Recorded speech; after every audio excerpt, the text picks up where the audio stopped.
What we do here is go back.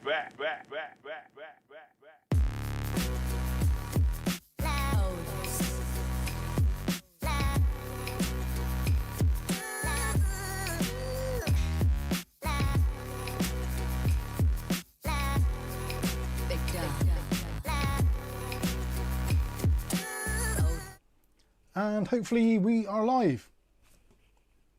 Good evening. It is 8:15 here in the good old UK. And it is Saturday, I think. Yes, it's Saturday the 6th of September 2025. There you go, just in case you weren't aware. Hopefully you can hear me and see me. Possibly.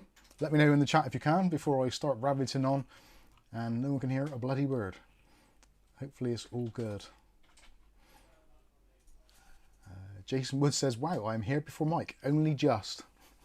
Only just. Mike is live and clear. Thank you very much. All good. Looking good, Mike. Also, paler, so it must be autumn. I've actually been in the sun today. I've been messing around with the camera's colouring. I cannot get the white balance to go right at the moment. And it's driving me slightly insane. We've got a mixture of different types of lighting in this room, which doesn't help things at all. But I tried to make it so that that box is kind of white, which is kind of what it's meant to be. I don't know.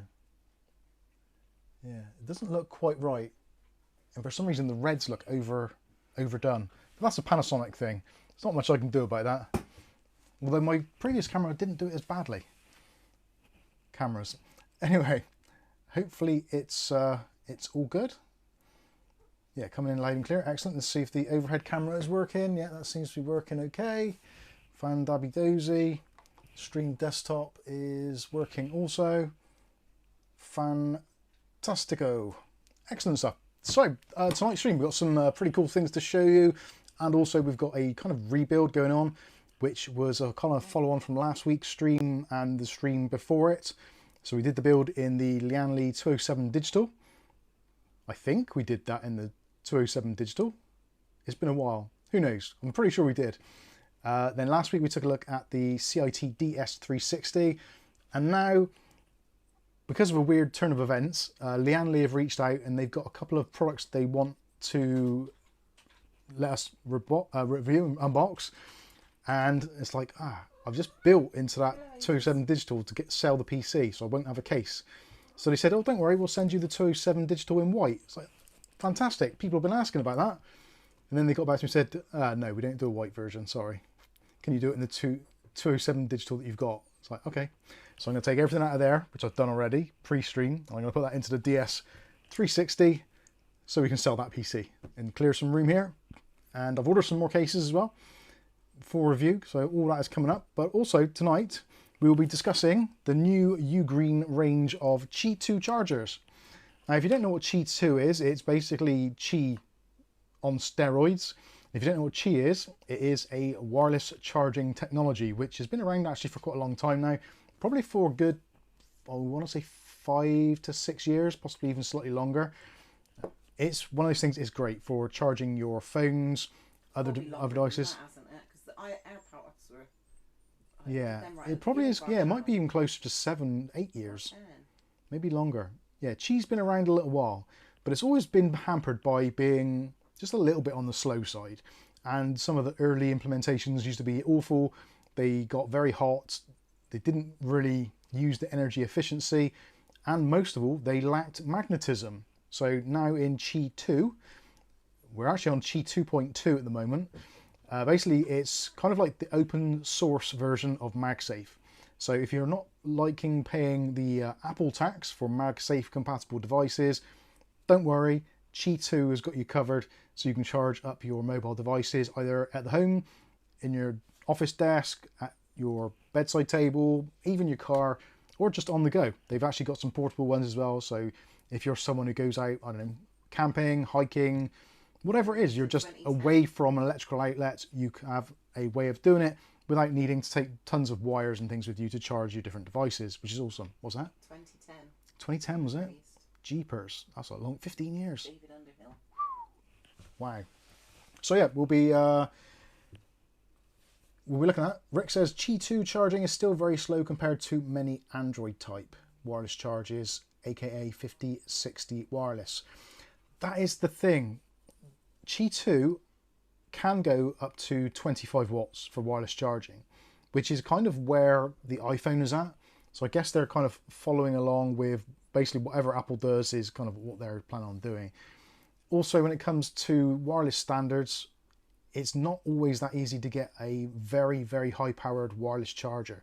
And also, potentially, we don't know really, because it's going to be a long-term thing, but potentially they may also damage the battery because of charging at such a quick rate. Nobody knows because it's still early days. I guess someone somewhere knows, but yeah, it's one of those things which isn't particularly mainstream.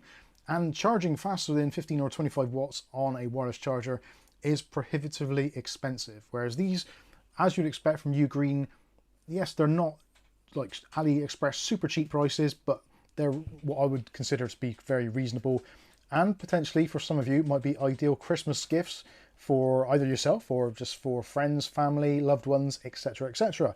And being that we are edging closer and closer to Christmas every single hour and every single day, which is terrifying. It's like summer. Have we had summer yet? I think we kind of had a brief glimpse of it and it seems to have gone. Although saying that, yeah, last 2 days have been quite nice here in the UK. Around about 20 degrees yesterday, about 22 degrees today.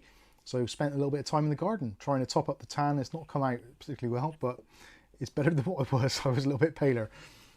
Anyway, with that said, before we get going, thank you all for joining, first of all. Much appreciated. I know it is a Saturday evening and there's lots and lots on, and there's a lot of people out there who just don't care about tech at the moment. It's all got a little bit there. It's very expensive. There's nothing really exciting going on. So I do appreciate your being here with us on a Saturday evening. Kath and I both definitely appreciate you being with us, and long may it continue. Let's hope it does. Also, before we get started, I would like to look at, very briefly, Happy birthday to... Oh yeah, happy birthday to Rasher. I was thinking what name to use, because it goes under many different guises. Be early happy birthday to Rasher, who will be, he's 21 again on Monday, I believe. Is it Monday? It is Monday, isn't it? You're yeah. pretty good. I remembered reading it on the Discord earlier. I'm useless when it comes to remembering dates. I really am. But yeah. But even reading it this morning and you remember it, it's good. Happy early birthday. Some of you also, when it comes to Wi-Fi 7 devices, which you know we've covered a little bit on the channel recently, we had the Q-Link, the TP-Link wireless router. And actually, I've gone and got this one as well. So to add on to our existing system, so at the moment we've got two TP-Link wireless routers, one at the back of the house, one at the front of the house, and it did still leave a little bit of a dead spot in this room particularly. It seemed to be just after this desk, so basically where Kath sits, she would be always going on. And we've got some like smart devices for the lights, and it's got a green LED on it on the sun-off switch, and every now and then I see that flashing, which means it's lost connection. So I knew there was a little bit of an issue over in that room. You never even said anything. But it was... Ignore me every time I say my phone's yeah. cut off again. It's like, Kath, if your Wi-Fi's not working, get back in the kitchen. Works well in there. That's the way it should be. Anyway, misogyny aside, I thought this would be a great idea to test out the theory of how Easy Mesh works, how easy it is to implement, and if it is truly compatible with devices from other brands. So I picked up this. This is the Mercusys Wi-Fi 7 BE3600. They've done the same thing as TP-Link. Mercusys, actually, if you didn't know, is TP-Link's kind of budget brand. So they call it a BE3600. It's also known as the, I think it's the M27K or something. If I can see it on the box, if I can see anything, they do these things so small. The MR27BE. Yeah, MR27BE. So if you are maybe considering it, these are $59.99 currently on Amazon.co.uk. I saw it last night and I thought, right, Angel was complaining about the Wi-Fi, Kath's been complaining about the Wi-Fi, let's just rectify it and also get a couple of videos out of it as well. So pick this one up, $59.99. Effectively, for all intents and purposes, this is the same as the TP-Link BE3600. It's got the Wi-Fi 7, still only got two bands, so 5 GHz and 2.4 GHz. No 6 GHz on this, unfortunately. but it does still have two 2.5 gigabit Ethernet ports. So one for your incoming signal for your broadband, and one which you can output then to either directly to a PC, or you can put it into a switch or hub to then connect other 2.5 gigabit Ethernet devices. So I've seen a couple of these with 1 gigabit, and I'm thinking, I really want 2.5. I know it's very sad, but I do really want that 2.5 gigabit Ethernet. And yeah, I must say it's worked extremely well. And if I go into my app now, the Tether app from TP-Link, go in there, it just shows up as another mesh node on the system. It tells you how it's connected, 2.5 gigabit, obviously. Yeah, it was very simple. Did exactly the same process by pressing the WPS button. You can, if you want to, also do it via the app, so you don't have to do WPS. If you want to turn WPS because of the inherent security risks, you can just disable WPS altogether, and you can just go into the app, add new mesh device. It'll search the system and find it for you. In fact, I didn't even have to search. It was just like, there's a new device. Do you want to add it? It's like, yes, please. That would be very good. Thank you. So it's actually easier to add EasyLink or Easy Mesh devices than it is sometimes when you've got a dedicated proper mesh system, like one of those Netgears or whatever brand it is, where you get like a pack of 3 in a box and they're all supposedly pre-configured to work together, and often they don't. So yeah, I was very, very pleased. The Wi-Fi speeds seem absolutely excellent. It's got a slightly different user interface in terms of the raw interface, but yeah, for £60, argument's sake, I think this is a fantastic bargain. And I thought the other ones were a good bargain, the TP-Links, but this is a Mercusys. It's effectively the same stuff. I'm really tempted to take it apart and have a look inside. I'm almost 100% sure the motherboard and the chipset is probably going to be identical to the TP-Link ones, but at a cheaper price. So yeah, this has been brilliant, liking it a lot. And at the moment, if I check my phone, I have currently, yes, as I expected, 3 bars on my iPhone, which normally in this area or slightly over there, I get 2 or maybe 1, maybe none. It's a very strange layout, this house. It's narrow and it's quite long. And also it's 1930s, so it's basically solid brickwork, mortar, cement, all that kind of stuff. So Wi-Fi signals in here are absolutely horrendous anyway. So yeah, that is, yeah, it's great. I'm very pleased with it. Happy days. What more could you want for 60 quid? Like 60 quid is only about £10 more than a normal Wi-Fi 6 router these days. Even some of the kind of the better ones. So yeah, pretty pleased with that. There will be, obviously, as we go through, there'll be a full review and various different tutorials on how to reset it, how to set it up, all that kind of malarkey. But yeah, I think it's pretty good. Yeah, David Endo says, Mike, Mercusys is TP-Link. Yeah, I did say that. This is their kind of their budget brand. Much like with Lian Li. Lian Li have got the Sunny Side Up products, which are basically their cheap version. So yeah, happy days. So does it work with the TP-Link Deco app? I'm not sure. If TP-Link Deco supports Easy Mesh, it will do. But yeah, pretty good. Rick says Wi-Fi 7 good, 2.5 gigabit, essential, especially multi-port 2.5. Yeah, multi-port 2.5 was one of my kind of prerequisites. Obviously WPA3 PSK as well. It supports the latest security, etc., etc. And the thing is with this, because it's Mercusys, because it's a less well-known brand, there's less likely to be people targeting it for like denial of service attacks or kind of firmware attacks, all that kind of stuff. Whereas if you go for some of the bigger brands like Netgear, Cisco, TP-Link, I guess, as well, obviously this is a little bit off the radar for a lot of people. So in terms of security wise, because it's a very unknown brand, people aren't going to touch it. But also because it's a slightly unknown brand, but with a big parent company, they're not just going to abandon this and not do updates for it. So you're getting the best of all worlds, I think, personally. And I'm kind of thinking, it's like being a model at the hairdressers. You get a student cut your hair, but yeah, by the main that's it. owner. Rick said, no, not Rick, who said, Nick Barnes, did you say that they have 1 gig ports or 2.5? It has 2 2.5 gig ports. So on the back of it, which I can't show you because it's upstairs in Angel's room, on the back there are 4 ports in total, one of which is your WAN port. Can you show the picture on box? Actually, yeah, I could do, couldn't I? Hold on, Kath. So if you can just about see that, I don't know if you can. So yeah, you've got the 4 ports on the back. You've got the blue one, 2.5 gigabit Ethernet, and the first one on this side is also 2.5 gigabit Ethernet, and the other 2 are 1 gigabit. So you've only got 4 ports on the back rather than the traditional 5, which a lot of routers tend to have these days. But actually saying that, I'm seeing a lot of mesh systems now which only have like 2, maybe 3 if you're lucky. So yeah, I quite like that. It's nice and cheap and does the trick. It seems to work well. Are you trying to grab my balls then? Yeah, and you walked it off. You can't do that while we're streaming, gosh darn it. Anyway. Rick says, I believe you can use Mercusys with TP-Link Deco Mesh. I cannot confirm though, says Rick. Thank you. Chris Hartford says the minimum of 2 2.5 gigabit ports is essential.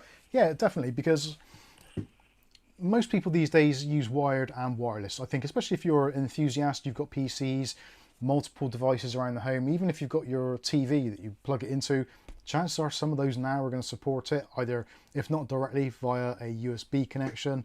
So yeah, obviously you're going to want 2.5 going in, and you're going to want at least that coming out. Maybe at least on one port. Ideally on all of them, that would be great, but that does add expense. So yeah, it's good stuff. I'm very pleased with it, and I'm kind of regretting now that I didn't buy 3 of those instead. I would have saved myself another, what, £40, which I could have almost bought another one. Madness. Anyway, there you go. Rick says all units hardwired for optimal mesh. Yes, that is what we've got here. So almost not long after we moved in, originally I wanted to have all Ethernet ports put in all the rooms, but it got to a point where it just seemed like it was not worth doing, too time consuming. So we had a couple of network ports put in this room, the back room, and under the stairs, because I was going to put a server under the stairs, and also all the Wi-Fi stuff, and just have it centralized in the stairs and then have everything kind of spurring off of it. But for some reason I only put 1 port in there, so in hindsight it was a stupid thing to do. I should have done multiple ports so I could have things going into that area and back out, but anyway. Rasher with the super chat, thank you very much, Rasher. And Rasher's come up with the great jokes. If you're ever attacked by a bunch of clowns, go for the juggler. Jugular. Very good. Hi Mike, what do you think about the ID Cooling FX 360 Inf water cooling? I have no idea, I've not seen it. Weirdly, here in the UK, ID Cooling stuff is getting really expensive, whereas it used to be quite a sort of a budget brand. I've not actually seen it, so I'm not sure. Hey Nicholas Barlow, how you doing? And yeah, hello to all of you that are in chat. It's very good to see you. Thanks for joining us.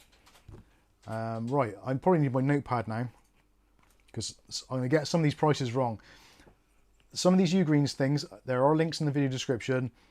Some might work, some might not, because I did the links. So don't blame Kath, it's all my fault. And one of them hasn't got a US link at the moment, because the product's only officially released yesterday. So I think that will be available on probably Monday, hopefully. So without any further ado, let's take a look at some of these little Ugreen specials. Now, I'm not going to do this in a specific order.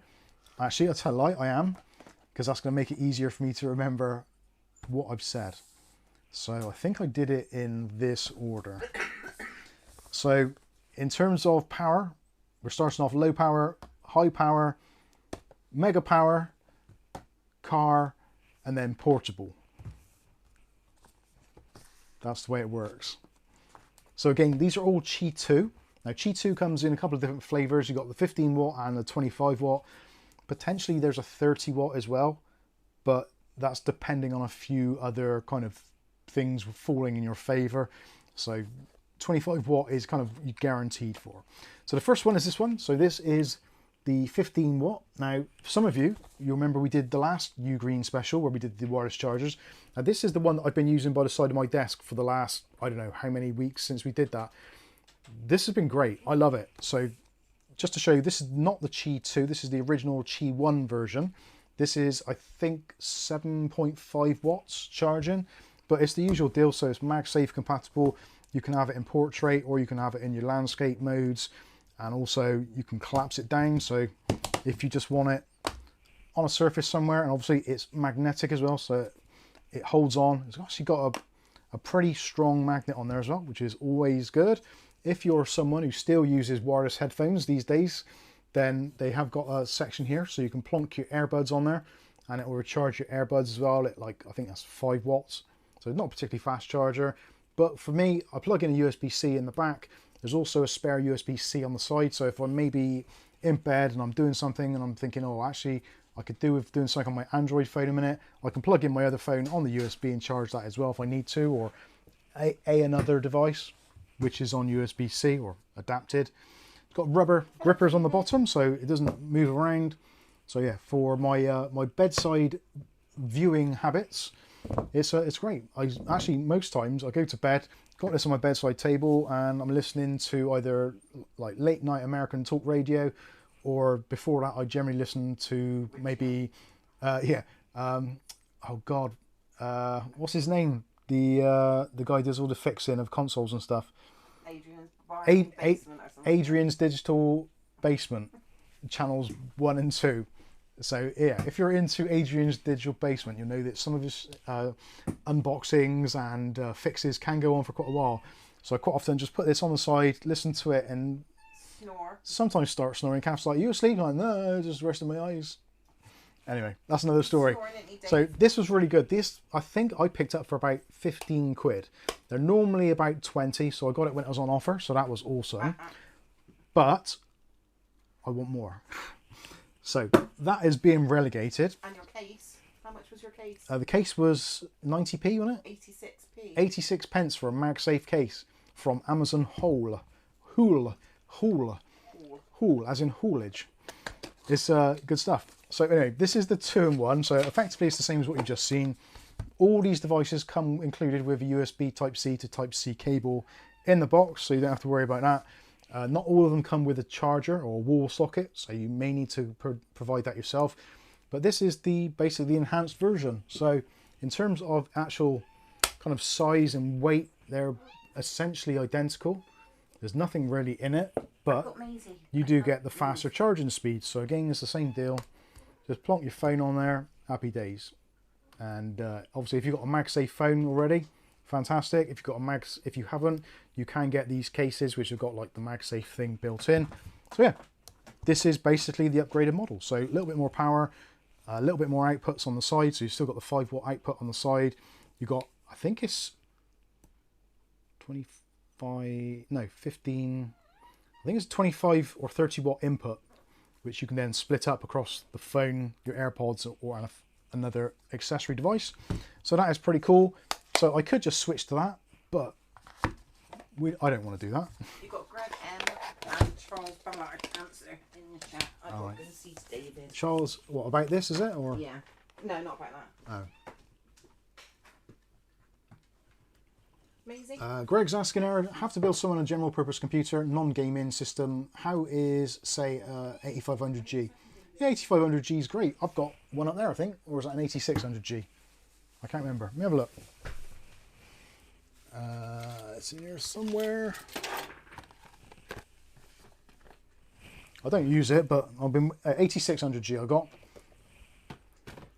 But yeah, it's absolutely fine. If you don't need a GPU, yes, it's fine. It's a nice, oh shit, it's a nice quick processor. It does the job and it doesn't get particularly hot. David Andrew says Adrian's Digital Basement is great. Yes, it is. I do enjoy that. It's good stuff. Tio says the ID cooling is 36 GBP in Denmark. Holy crap, that is cheap. It's not nowhere near that price here. Right, cats, do you want to go away? Please.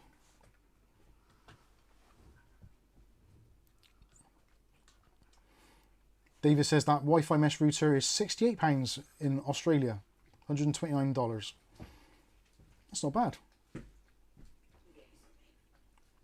David Nurse says, my cheap phone doesn't support Qi charging, but my watch does. Did you know you can actually buy Qi charging add-ons for like a universal one? So it's got like a Qi base and it goes around to like a USB. So you can plug that into the bottom of your phone, stick the Qi onto the back of your phone or device, and you can convert it into a Qi charger. It's pretty cool. Anyway, so that one there, the 15 watt one, about 25 quid. So a little bit of a step up in price. Obviously, as with anything, there's going to be Black Friday deals, etc. These are their kind of MSRP release prices. So you might find it a bit cheaper. But if you want something with a little bit more power, you got this one, which is, hopefully that's focused. I'll leave that there. Flame Tail. So this is the 25 watt version. So that was a 15 watt. The previous one was a 10, I think, maybe. I don't know. I get confused. There's too much. So this one is a little bit nicer looking, I think, personally. It's got a nice kind of anodized aluminum finish on the outsides. Effectively does the same thing. So you've got your power LED on the front. You've also got the USB-C on the side for extra outputs, USB-C on the back for your inputs, and you've got your Qi2 Magflow on the top.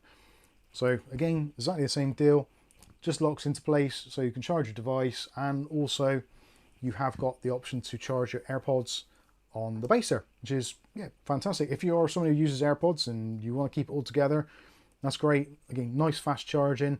I think this one might be the one that ends up on my bedside table. I do like the idea of that, and also the color scheme probably fits in a little bit better as well, but we'll see. This one is closer to 40 quid, so a little bit more expensive, but it's almost double the speed charging, so that's cool. Again, comes with the USB cables and all that kind of stuff. Now, if you're somebody who's actually into the Apple ecosystem and you've got one of these as well, the old Apple Watch, which I think this is an old 3rd gen. I can't remember. It's an old watch. So, Sorry, I've only just got my screen. We have a thing. Flame. A super chat from Dave Aitken. Thank you very much, Dave. It's coming with a £5 super chat. Thank you very much. He says, I once got fired from the keyboard factory. They said I wasn't putting in enough shifts. You might have been a 60% keyboard. Oh no, actually, they've still got 2 shifts, haven't they? Very good. No. Thank you, Dave.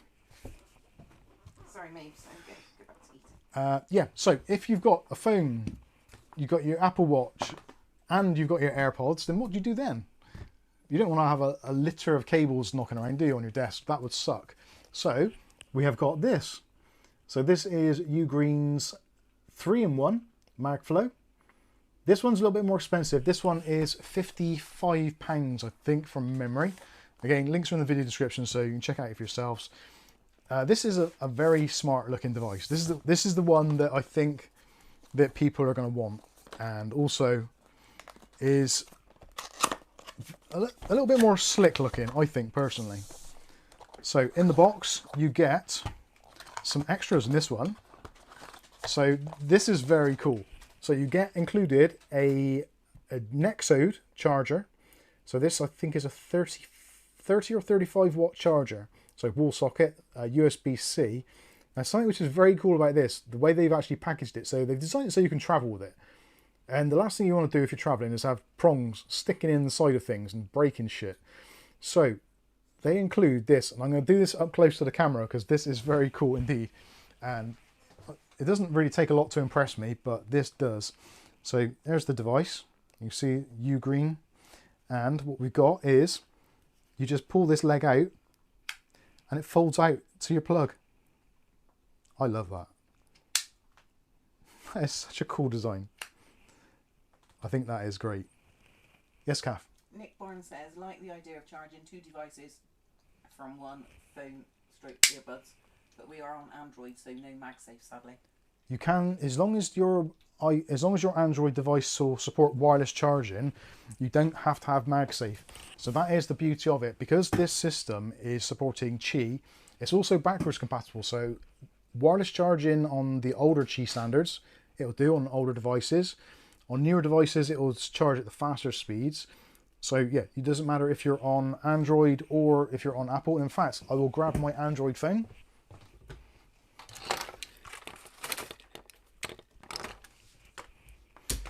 So there's my Android phone. Oh, greasy fingerprints.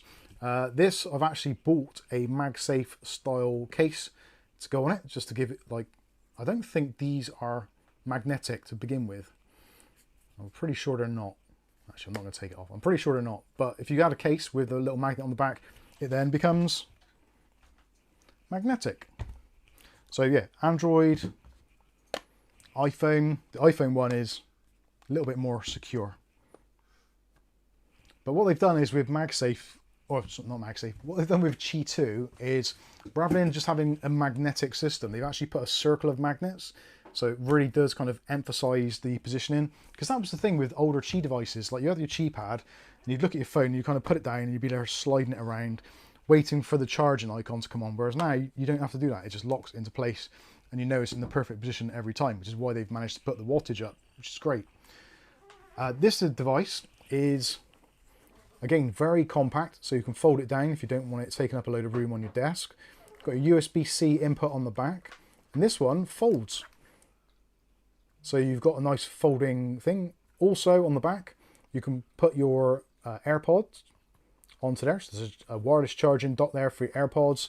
And I like this a lot. There is actually a pop-up section for your Apple Watch. So you can put your Apple Watch on there, and you can also do it in the flat position as well. It will just about make a connection. There's another super chat from Westfield90. $4.99. Thank you very much. It's hi from the US. Will you be upgrading to iPhone 17 and which one?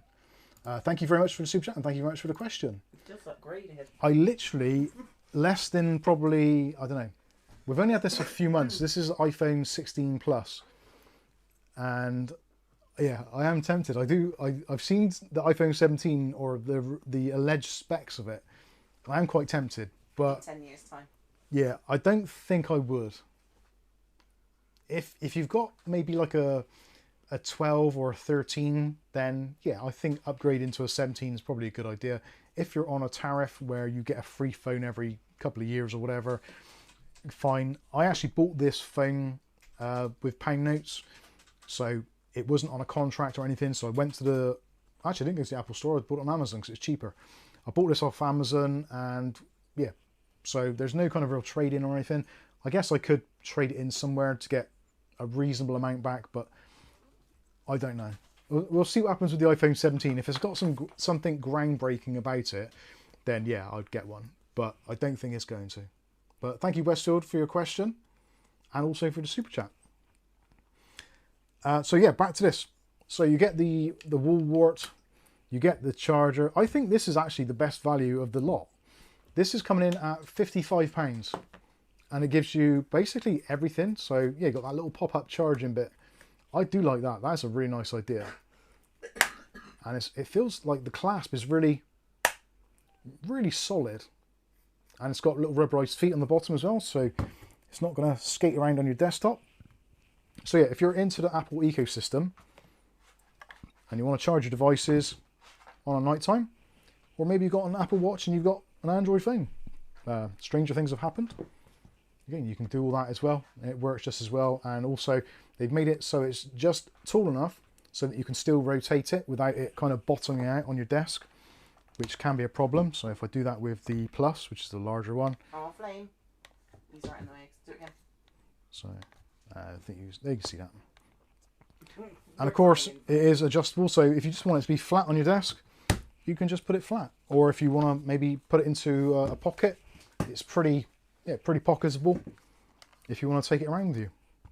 So yeah, it's really nice. And also, I should mention as well, I'm not sure if Android does it, but I definitely know iPhone does it, is if you want to, you can actually have it on your desk or wherever like that, and it'll go into the kind of the phone charging mode. And in fact, let me get something with a little bit more juice to it. Underhill says cheapest way to have 5G phone in Oz is not on contract. Just go post office, pay $200, get unlocked phone, and buy free paid SIM for 12 months for only $200 and then calls SMS. We pay £6. Yeah, my mobile phone bill's £6 a month. Yours is 5, I think, still. Oh yeah, Mine's 5. 6, Yeah, 'cause caps they is don't do that 6. deal anymore. Your deal. And I'll just plug in a wall socket. So there. On what? Stream, I assume. I didn't realise it was. No one else has mentioned it. Who said it is low? Simon B. Simon B, I'm not sure if it is low. It might be. I will check. Shouldn't be that low. Oh yeah, it might be Cav's volume's a bit low. Is the volume low? Let me know. Right, so I've got my William Bodie supplied USB cable from many moons ago.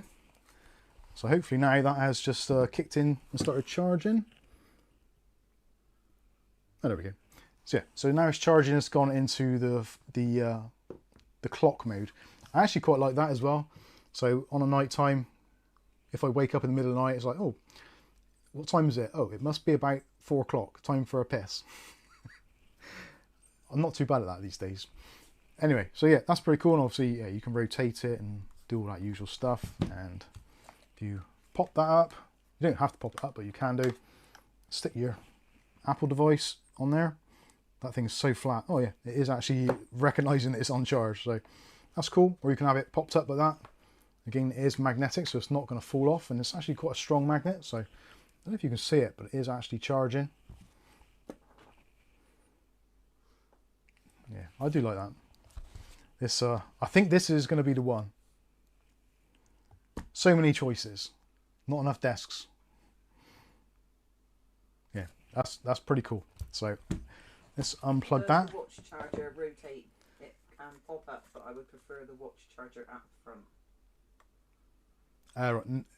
Yeah, I see what you mean. No, it's just a pop up. That's all it is. Turn the back bit around.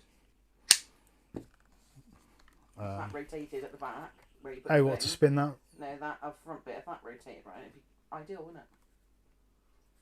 I don't. Twist it round so then the watch is at the front. Oh, right, yeah. So, yeah, I got what you mean. Yeah, so that flipped and then that was at the front. Yeah. Yeah, that could work, I suppose. Anyway, I think personally that is the best deal of the lot. Not only for the fact that you get that 30-watt charger, which is a decent value add.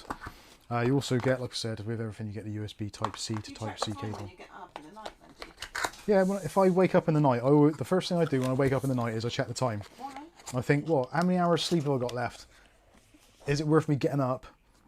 Or is it, like, or am I... I don't think I even open my eyes if I have to get up. And also, it's like, if it's dark, but I'm not sure how dark it is, I check the phone just to see what time it is, just in case George might be already in the shower or something. Just, I don't know, just something I do.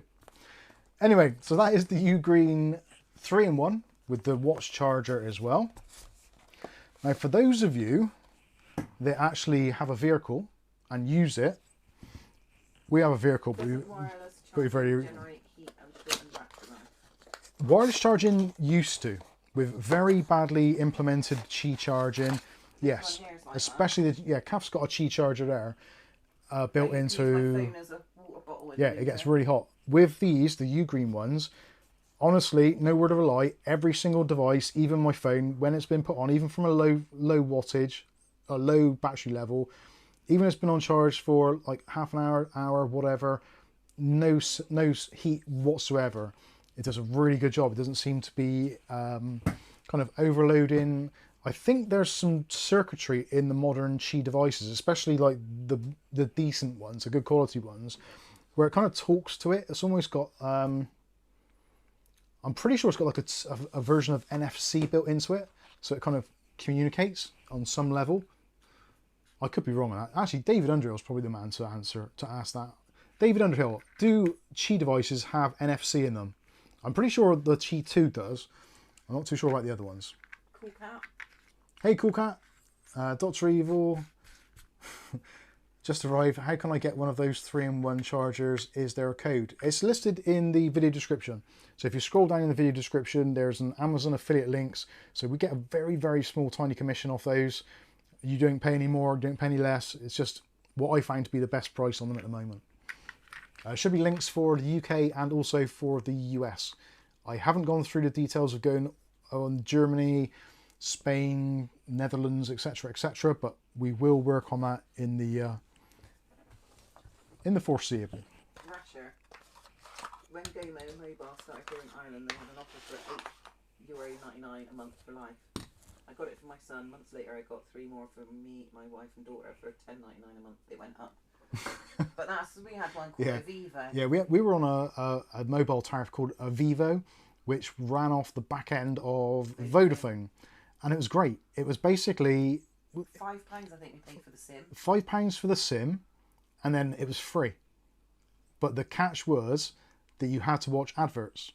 Now, But there was never any because it was in the infancy and they hadn't done the infrastructure right, like you were on an iPhone, I think at the time. I was probably on my Windows phone. No, we were all on iPhone. It might have been iPhones. Because we had to go. But yeah, none of us got served adverts.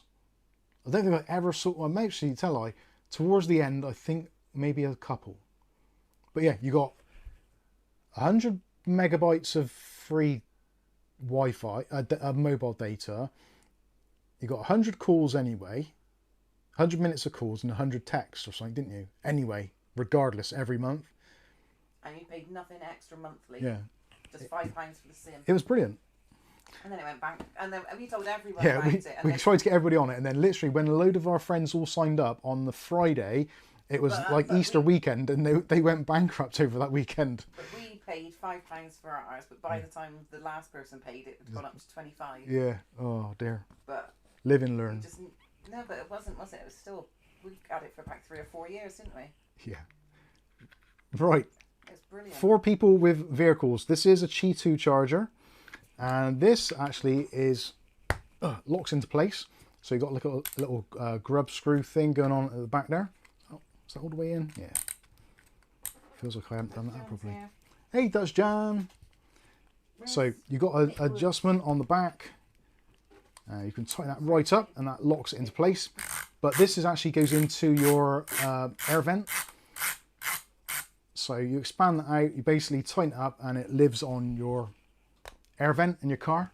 So then you've got your Qi charger, which is pretty cool. And it's also obviously magnetic as well, so you can do your whole portrait and landscape thing for navigating or whatever you want to do. But what they've done, I've seen a lot of these before in the past. Normally they have really crap ratchets, whereas you can hear it's got a very, very precise ratchet in there. Also, what they've done is these plastic arms are actually metal reinforced. You can just about see, hopefully, that there is a metal reinforcement bar actually inside of that. So it's not going to like snap off, and yeah, should do pretty well. We don't really use our car at all, but obviously you can just plug in your thing. It's got a little illumination on there, so you know that it's actually working when it's in your car. So it's not going to kind of kill your battery when the ignition's turned off. It is Mike's Unboxing Blue, actually. I've just realised that. That's pretty cool. Thank you, Ugreen. And of course... Is that your cable? I know, that was sent by... William Bodie. William Bodie, yeah. William Bodie chose it special, didn't he? So, yeah, again, that goes back and gives you your clock if you're in that mode. Or if you're in the upright mode, it just gives you your normal display. So, depending on what's on the screen, if you've got a video or your sat-nav or whatever running, then it'll do what it needs to. Our phone wasn't Vivo, it was Ovivo. Ovivo. SIM company. I like that. And I didn't power this up before because I thought, well, I'm not going to use it in the car, I don't think.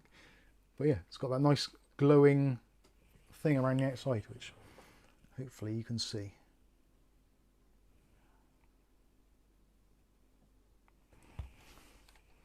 '60s alarm clock, yeah, that's right. So yeah, that is another cool little device. I kind of like that. I actually almost wish that I drove more, just so that I can use cool stuff like this. What do you gain from? What do I gain from what? Oh, faster. Well, you get faster charger. Or that glowing. Or faster charger. The glow-in. I guess you know it's on. That is one of the things I get because I work in a car shop. A lot of people come in, especially after like summertime or when the seasons change normally. But quite often, It's a full moon. yeah, when it's a full moon.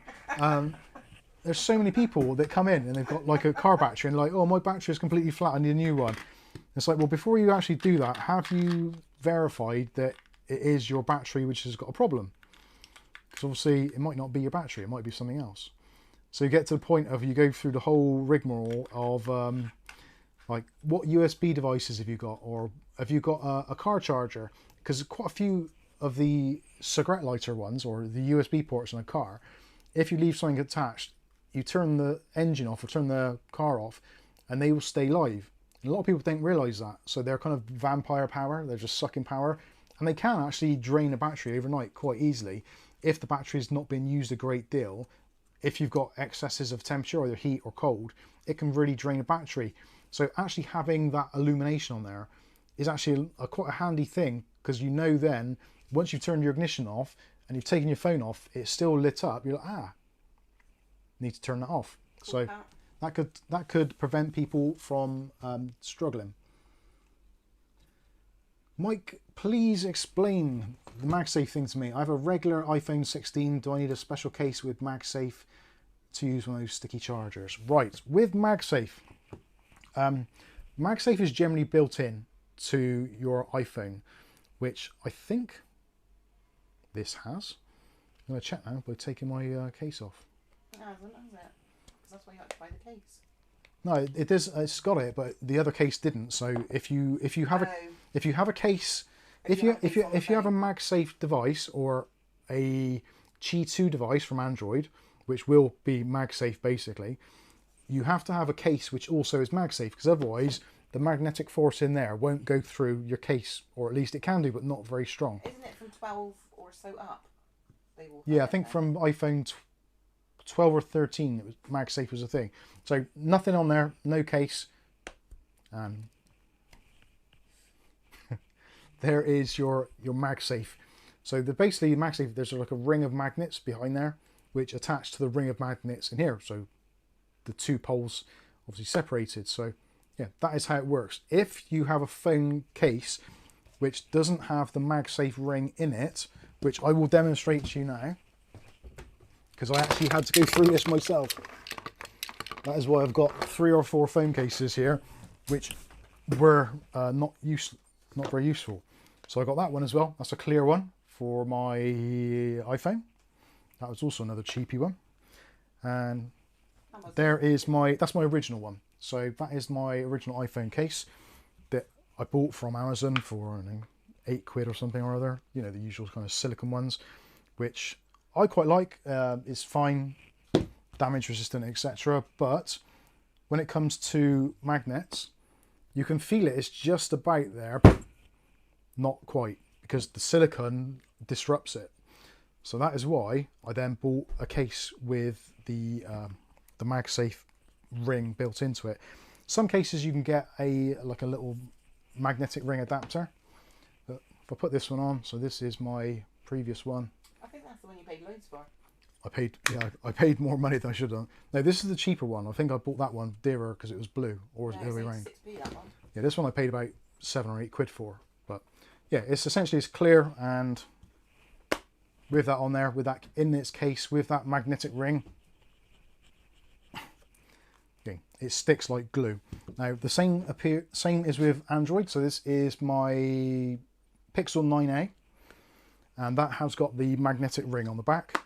So that makes it MagSafe, or Qi2. So that is only on the case, so it's not linked to the... I don't know if the phone itself has it. So will it charge with that on? Yeah. Come on, you swine, get out. Because they can put before it's an iPhone thing only. No, it's not an iPhone thing only. So, yeah. Actually, yeah, the Pixel 9a actually has got MagSafe in, but it's not the best. And it's kind of a little bit all over the place. But if you put it in a MagSafe style case, which we've got here, there, it locks in, and it's a little bit harder to find the sweet spot of the magnet, but it does find it. So yeah, that's the SP on kind of your MagSafe. Actually, I'll plug that in just so you know I'm not bullshitting you. That should light up now shortly. So this is on Android. Yeah, you can see now there's the charging icon, and it's currently at 63%. So that's basically started charging it, and the light is on and pulsing.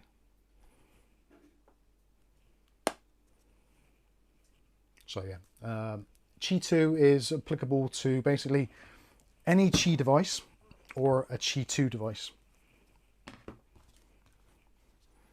Have I done a reasonable job of explaining that? I don't think I have, or have I? Which phone cover do I want?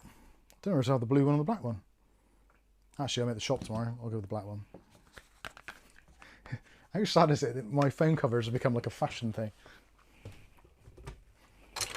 I only wanted the blue one, so I wouldn't keep on picking up Luke's phone by mistake. So you're taking a black one? Yeah, because I get dirty and grubby, don't I? But you'll still be picking up Luke's phone by mistake. Yeah, but I know I don't. I won't because he ain't got a cover like that. He has his bare thing. It'll be fine. Anyway, so there are the MagSafe. So you put yours face down. Just wondering. It's hard work with you sometimes. You don't make sense. I've done this wrong, I think. What is it, OT? How did that go on there? You're having a yawn and eat me out at the same time.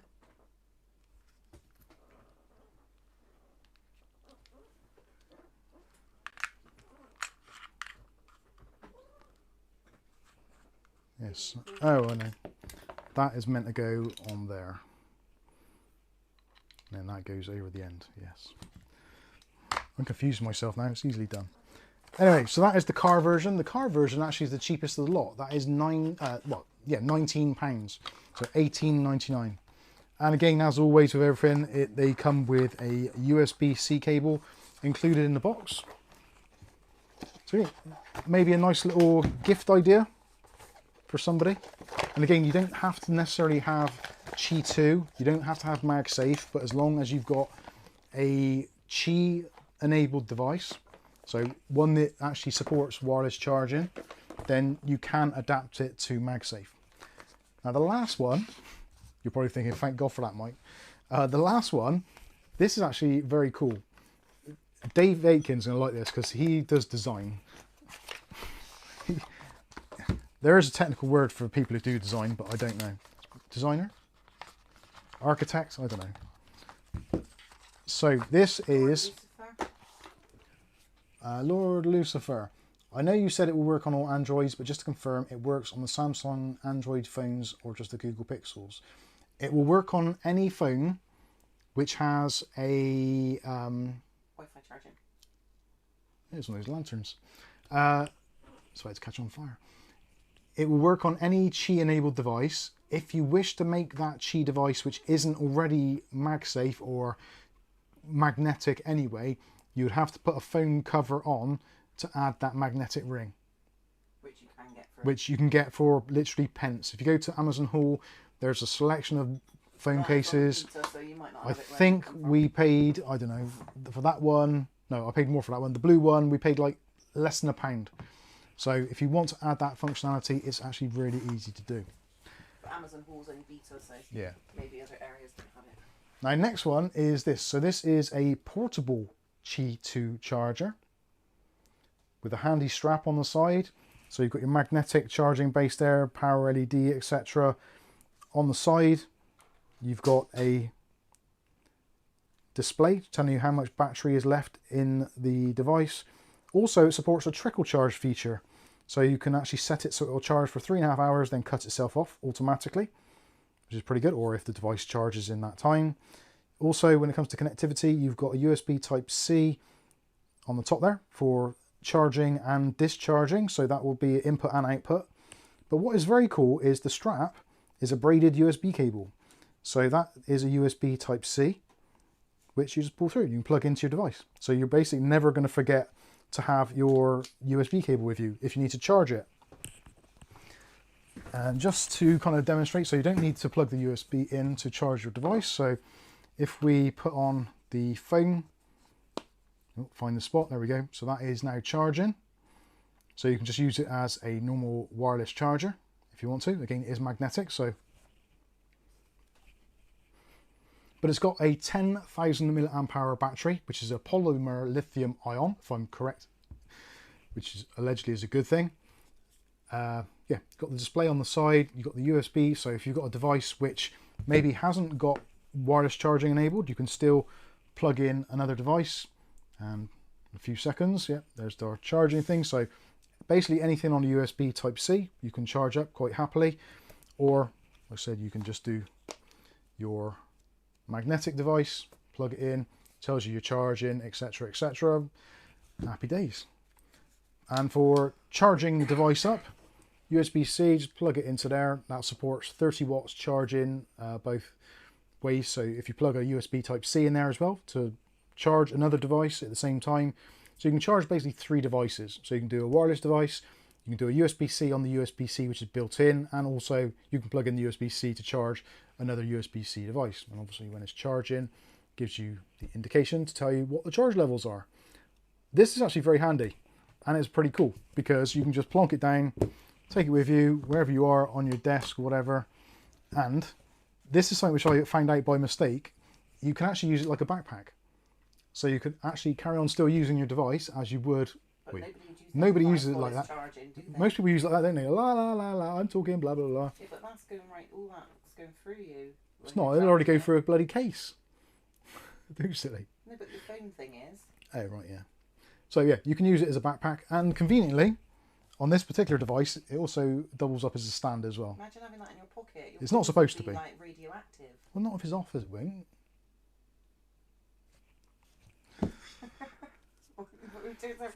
Anyway, so if you want one of these are about 65 quid, which is a little bit expensive, I think, personally, for a 10,000 milliamp hour battery bank.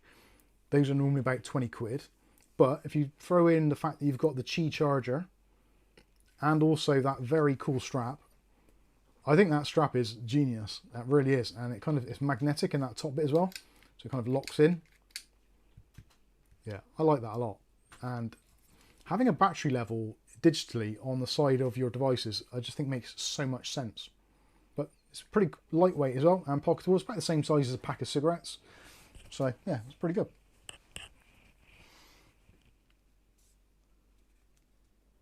So look at the chat.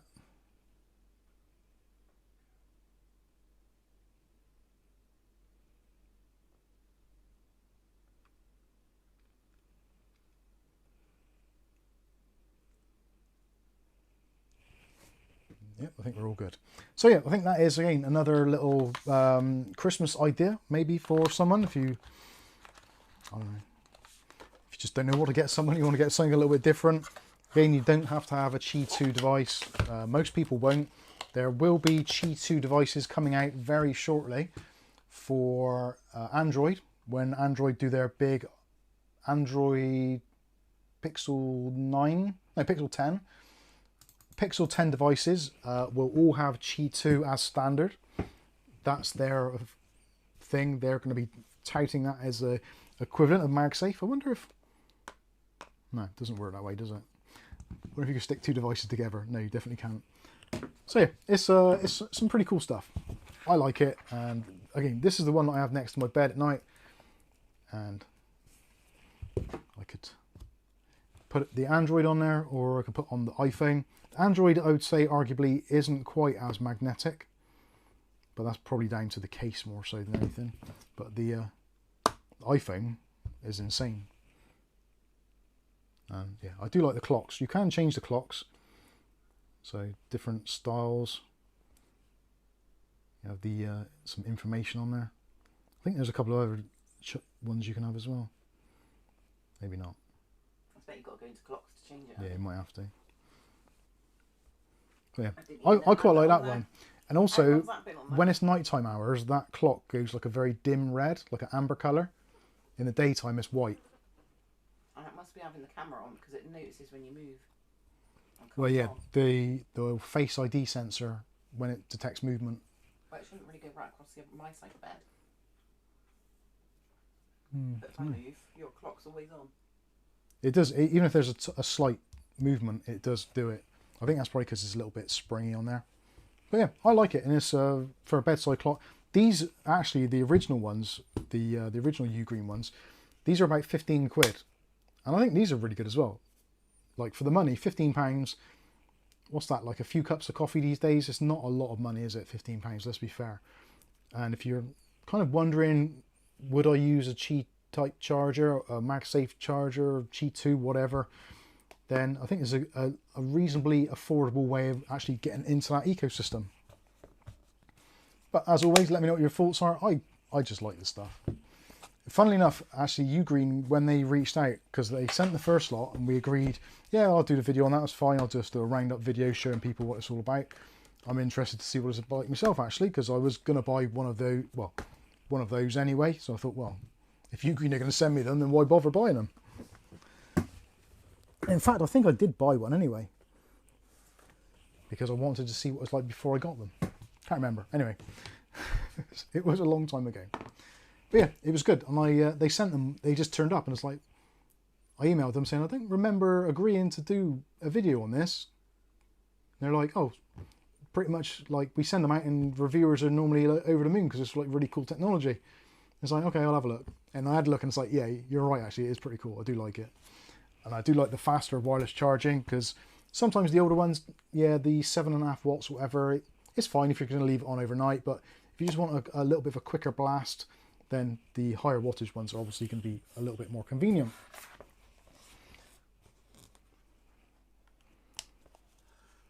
I'm going to leave that on my Android to charge. So that's only at 65%. And I need to do some videos.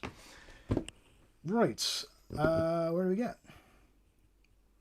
Ruby King says, yeah, a lot of good tech stuff. I agree.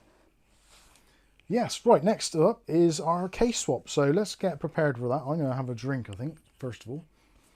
So I've been jibber-jabbing away here for an hour. Okay, man. Oh no, it's an hour, isn't it? Yeah.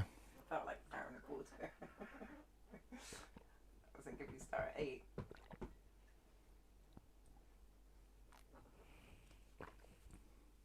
O'Reilly says, my Apple Watch on the charger bedside goes green into clock mode and then lights up if there's enough movement, vibrations through the bedstand. I'm not going to ask about how those vibrations through the bedstand are created.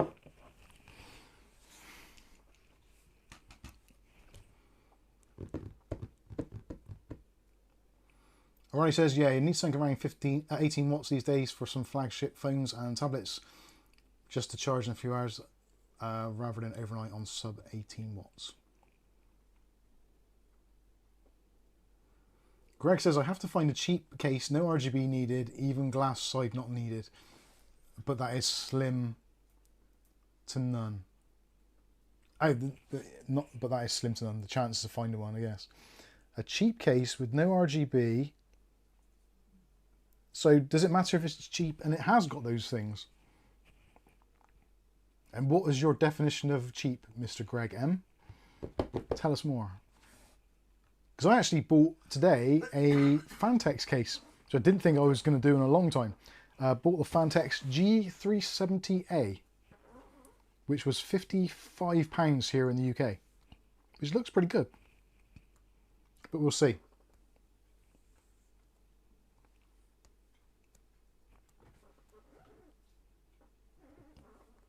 From a distance, it looks like your mat's all ruffled up there.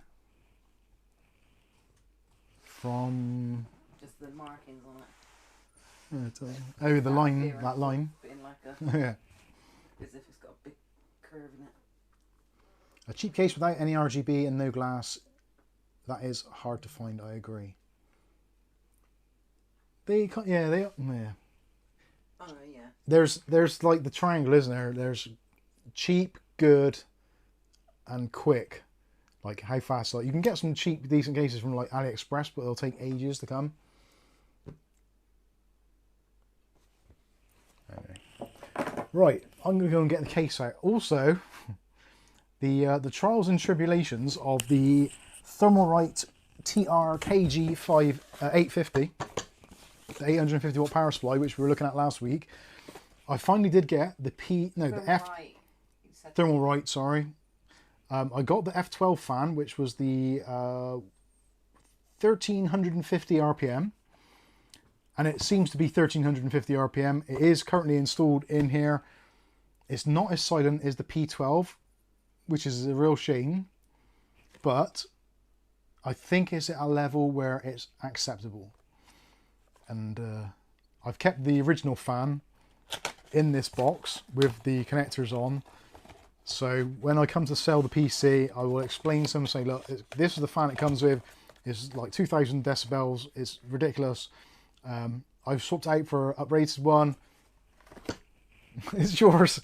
Go forth and do whatever you like with it. But this is what I'm going to be putting into the PC today, because I want to see what it's going to be like. And oh, I don't know what I was in. There's a cat down there. Yeah, so that's the deal. That's what's going to happen. And also, I was thinking as well. I make lots of mistakes these days. You do. I do. This build that I'm going to be putting into this case, I am short by 3 fans. So I have a dilemma. The dilemma is, in the case currently, there are 3 ARGB fans. Do I take out the ARGB fans and go for an absolute minimal non-RGB build, but it's in a fish tank style case, which doesn't make a great deal of sense. So do I forego the fans on the bottom and just have the ones on the side and the radiator in the top? So I've got 3 fans on the side as a intake technically, and then 3 fans on the top. I don't know. We'll go through it and you can make up your own minds. I've got 2 sets of Thermalright fans which have got swappable blades, but they're just plain black. I don't think that's going to look great in that particular setup, but we'll see. I just had a PayPal donation from Colin Hilton. Thank you very much, Colin. He sent us 30 GBP. Thank you so much. Donation. Sorry I've not sent anything for a while. Thank you for all the work you both put in for us all. Bless you, Colin. That's very kind of you. I was thinking of Colin earlier on today. I was thinking, I haven't heard from Colin for a little while. He's okay. So hopefully you're okay, Colin, if you're listening. Clearly, you just sent a PayPal donation, so you're alive and well. Well, as well as can be expected in United Kingdom, as it is at the moment. And hopefully you've been out there in your local neighbourhood painting red crosses on all the roundabouts. Why? Why not? It's good exercise, isn't it? Bending, stretching. With your paintbrush. They should turn it into a workout. You remember on Breakfast TV they used to have workout with Lizzie, the green goddess, and she used to do all these exercises. They should have that, shouldn't they? Having like people with First step of complying with whatever they tell you with to do. paintbrushes and crazy stuff. England is a funny country at times. Every country the same. Isn't it? Yeah. Poppy, get out of the way.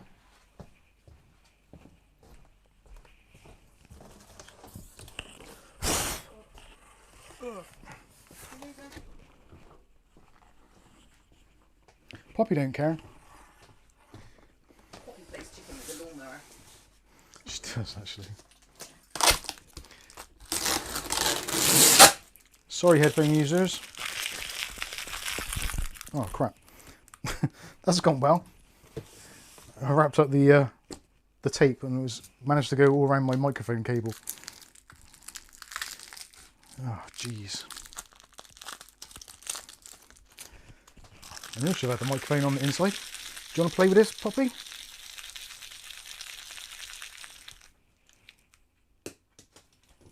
There you go, that's exciting, isn't it?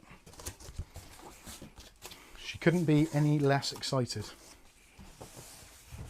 I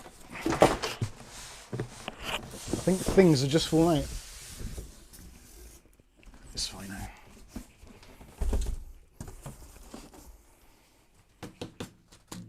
No static, good-o. What's the colour like on the image at the moment? Does it look okay? Is it too washed out or is it fine?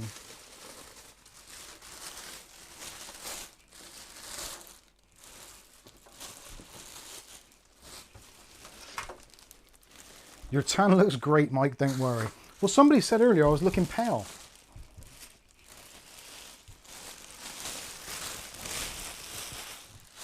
I blame the camera's ISO.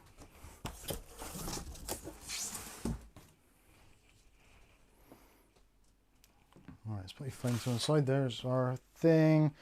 So yeah, you've all probably seen this case by now. Some of you like fish tank style cases, some of you don't. I understand. So this is going to be a weird one because it's going to be like really negatively pressured,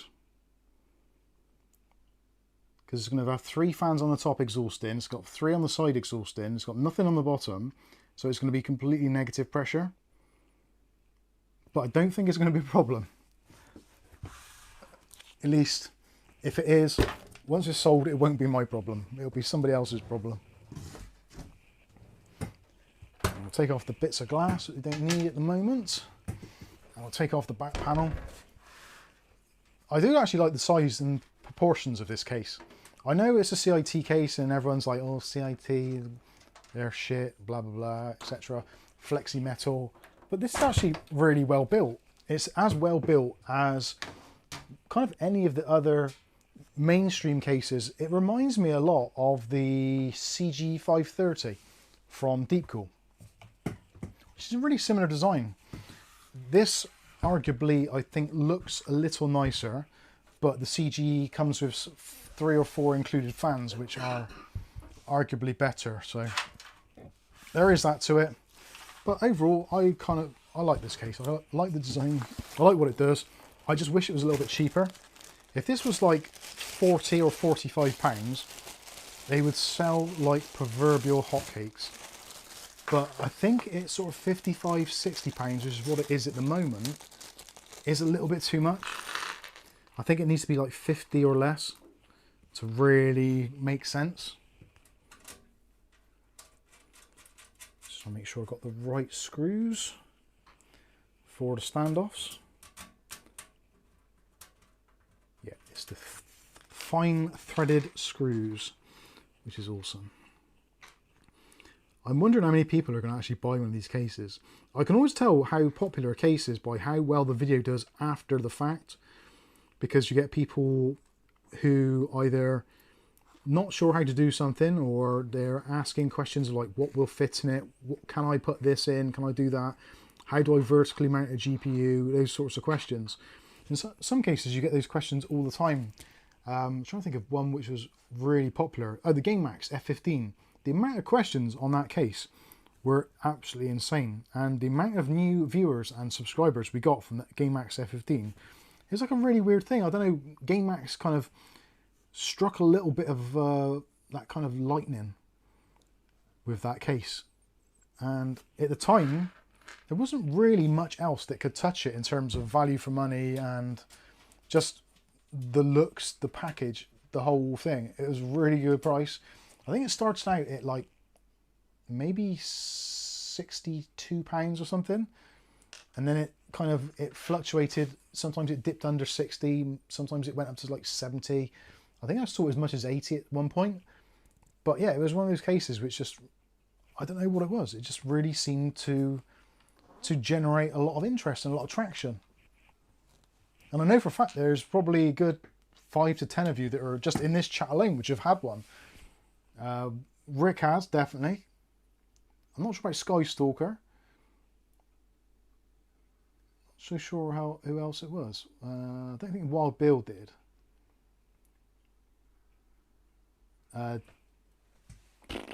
Oh God.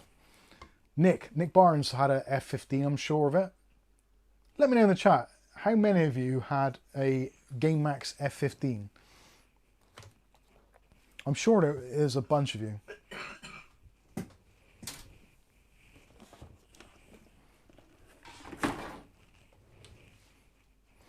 You reading?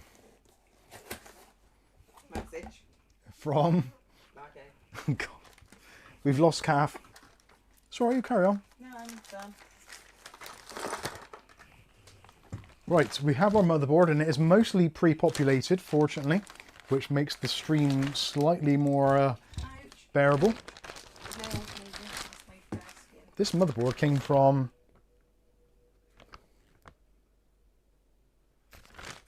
I think that's a Kev2427 right there.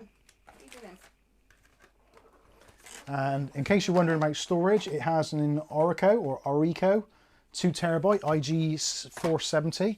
Unfortunately, the drives which were ordered from overclockers appear to still not have been dispatched. Although I think Rick Wellybob said he had a message saying that they had been dispatched or were starting to dispatch. Smells good, does it? It's just got a very, I don't know how you describe it. It's not offensive. It's pleasant, but I can't define it. It's not like an aftershave smell, and it's not like a air freshener smell. It's just, I don't know, maybe like laundry, clean laundry. I'm not too sure. What is it? Sorry? Maybe it's floral, I don't know. The smell of that motherboard in the box. Don't know if the motherboard still smells like it. Yeah, it's got a little, See, I don't it's like got something to it. stuff anymore. Calf doesn't like air fresheners and aerosols and all that kind of thing. It's so unhealthy for you. Um, Smells and stuff. It's horrible now. Now I have, again, as what I was saying earlier, there are some definite things that I need to kind of evaluate and contemplate, because this is obviously a glass case. So the whole point of a glass case is to be able to see inside, arguably illumination as well. What's the matter? I've got no desk, I've got no lamp. Flame, get out! I've got no, nothing. I can't do anything. It's all gone wrong. Look, where's my window gone? Cass watching Miami Vice now. Bit of Don Johnson. Ow, ow. That's like needles in my leg, Bob Maisie. Caff's being swarmed by the cats. I have a quarter desk. Yeah, so arguably a case like this with a lot of glass side panels and a kind of like a viewable case arguably needs some lighting to kind of highlight things and accent things.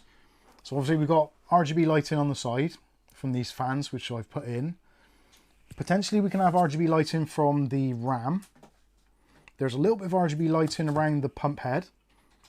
So there's not going to be a massive amount of RGB lighting, just a kind of a smidge of lighting, mostly from these. But do I make the decision to boldly go into the stealth territory and put in non-RGB RAM, take out the RGB fans and put in non-RGB, and just have essentially a completely blacked out build? That is my dilemma at the moment. Now, of course, what I can do with a blacked out build, I can put in a bunch of ARGB strips at the top and the bottom to light everything up. So it's more of a monochrome look, so white lighting, which then, of course, if people want to, they can set it to RGB puke. I don't know. I'm not sure what to do. I am in somewhat of a dilemma. Ultimately, if I go with the cooler that I'm going with, that has an element of RGB, which I can change to white. So, I don't know. I'm looking for some input from the chat. So, Orion is saying stealth.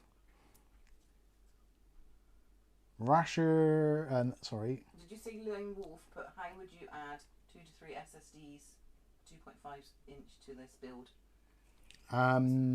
There's actually quite a lot of room in the back to put in multiple SSDs. If you want some 2.5 inch drives, you can fit in 2 as standard into the rack, which is included, but you could quite easily use Velcro strips or double-sided strips or command strips to put another 1 or 2 in the back there easily. You could probably put 4, actually there's a space on the top as well. You could probably get a good 4 or 5 drives in there if you really needed to. It isn't that hard to do. RGB fans in that case, says Rick. The other Rick says light them up, Mike. David says buy 12 volt white LED strip. Lights can be powered by the 4-pin ARGB headers. Yeah. Dave says I love a black type build with a hint of RGB from RAM and GPU. Somebody else put Asia Horse do cheap fans. Yeah, they do. Actually, yeah, Asia Horse get some cheap fans. I think I might just end up going with the RGB fans on the side. We'll go with the RGB RAM, but it's not going to be overkill RGB. And I might still put the 3 fans in the bottom, which will balance out the ones which are in the top, which are black. So, yeah, I'm just going to go with it. I do so much deliberating on this stuff. It's ridiculous. I should just get on and do it.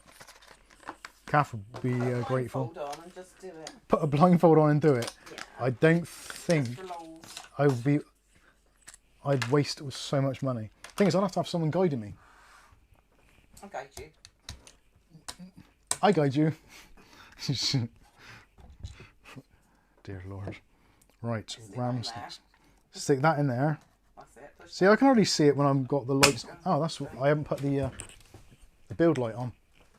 There we go. That one's got such a yellowy glow to it now. That was white before. Put that one in there. Put that one in there. There you go. Those do snap into place rather nicely, I've got to say. So that is effectively our board done. Processor wise is the old faithful. So we're looking at the Ryzen 7 7700 from AliExpress, which was ridiculously cheap. I think it was about 140. Amazing prices. You can't buy better. You can't. You generally can't. Well, unless there's an offer on, in which case they get them cheaper. Let's go to the overhead, so you can see what the bejesus I'm doing. And I'll stand up so I don't get a sweaty behind on my chair. Although I think that is going to be a thing. So I'm going to slot our Mobo in there. And unsurprisingly, there aren't any of those little locating lugs actually on the doodah. I've got to charge up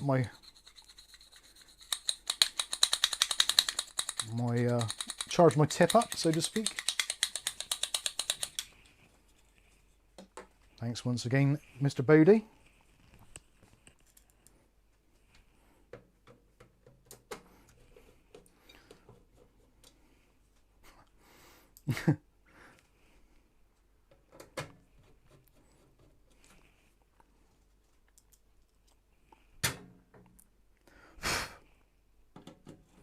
It's all gone very quiet.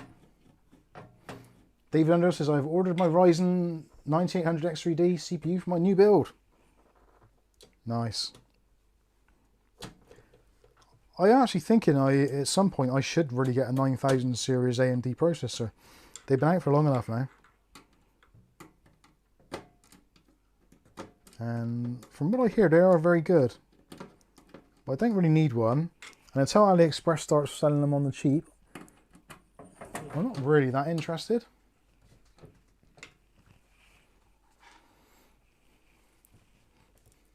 You see Dave Akins?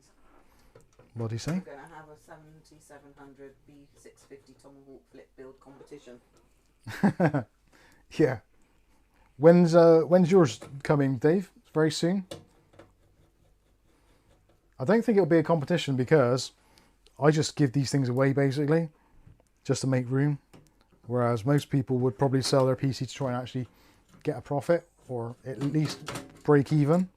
Oh. He says breaking the board. Screws first, Babs. Backwards screws. Can't do it on this one. That's a click. Yeah, it's not going in. It doesn't want to go in. Screw harder. Where's the letter? Don't know. Oh yeah, that screw is absolutely fecked. Screw barbed. That was a me problem. Picked up the wrong one with the wrong thread. He didn't. He ragged it. He threaded it. Winded it off. Yeah.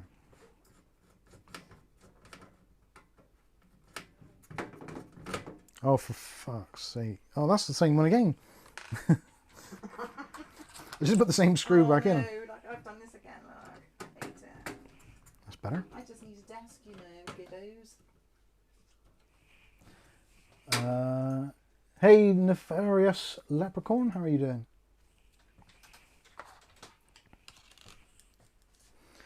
Right. Have I done that one there? Yes, I did. That's one of the downsides of actually working on a darker... Oh, for God's sake, have I done it again? How did I manage to pick out the wrong thread that many times? I think we should bring back beige cases and silver screws. That's where the real skills are. That's a B650. Yes, it is B650 Tomahawk. I think the B650 Tomahawk was probably one of my favourite boards of the B650 range. Despite its weird I/O, it's quite a nice board. And more importantly, they do seem to be actually pretty viable investments because they do seem to last. I don't think I've seen a dead one yet. Having said that, I've just jinxed the entire show. So yeah, we'll say no more about that.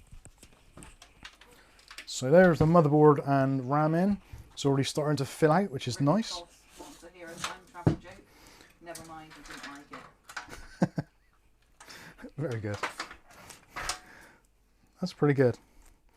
Right, USB something. Where's my USB something connector on this board? It's on the side around there. It would be, wouldn't it? Actually, no, that's fine. So poke that through there. And the USB front panel audio. Or USB through there.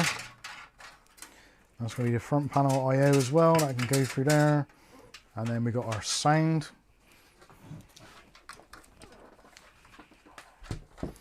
Good, good, good. That is way too long for the USBs, but whatever.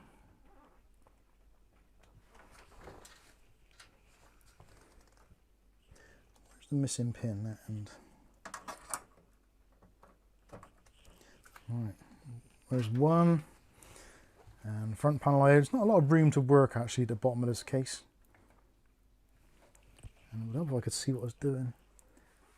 So hard drive LED. My friend said he couldn't afford to pay his water bill, so I sent him a get well soon card. Did you get it? I did eventually. That did take me longer than it should do.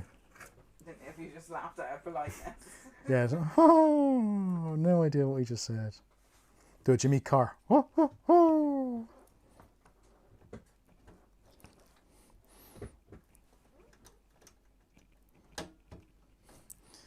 Good old Jimmy Carr. Right, which one's a positive? I'm positive that was the positive. Is that one there?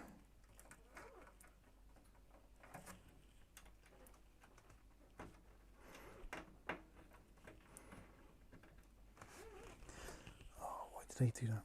Why can't we just have block connectors? Surely mankind has evolved enough now. We've got AI making basically everything. Squinting into it through the... Oh, for the reflection on the fan? Yeah. Yeah. I am squinting like hell. The light in here is terrible, he says. Oh, getting the flattest torch. I need to charge that bad boy.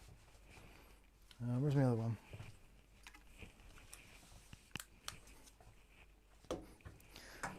Oh, crap. That's better.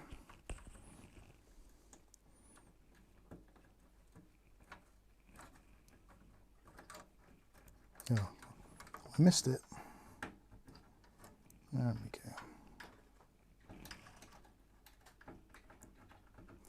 Can't see it when my bloody chin's hanging down.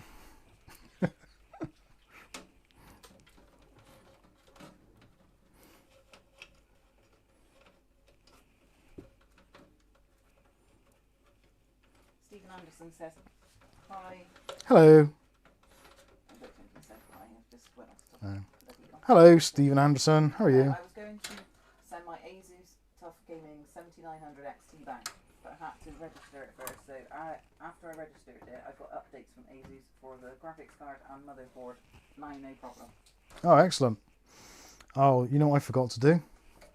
I forgot to take out these bloody swing out punch out things, which is just right on a bloody capacitor. Come on, do it properly. No, I'm not taking the board out for that.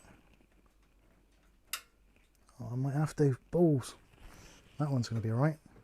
That's because you wouldn't let me give you a little lucky ball rub. Rocky ball rub. Oh, man.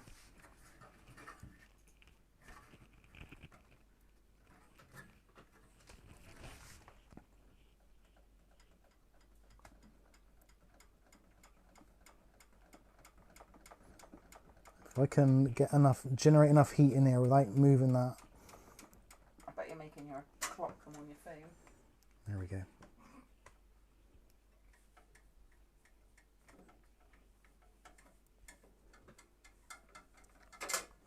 There we go. Gently, gently. No more breaky things on there.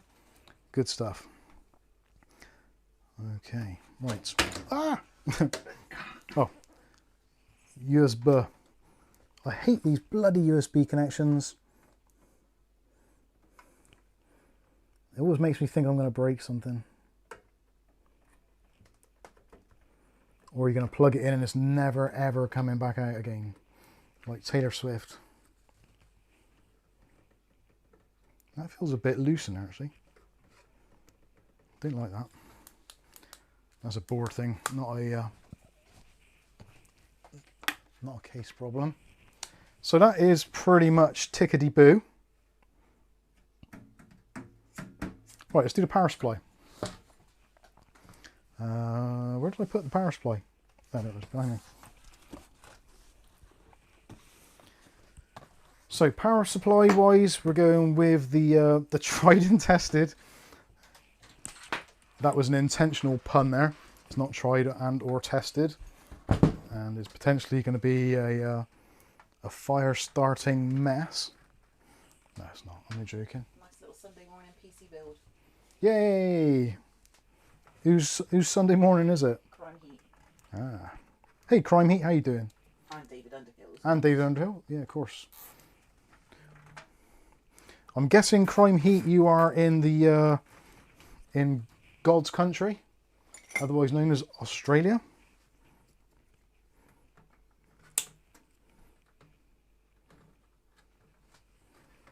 Okay, keeping that nice and neat. A little bit of cable management as we go. New Zealand. I was going to say New Zealand actually. I was going to say, of course, or New Zealand, but I've just put the recycling in all the wrong places.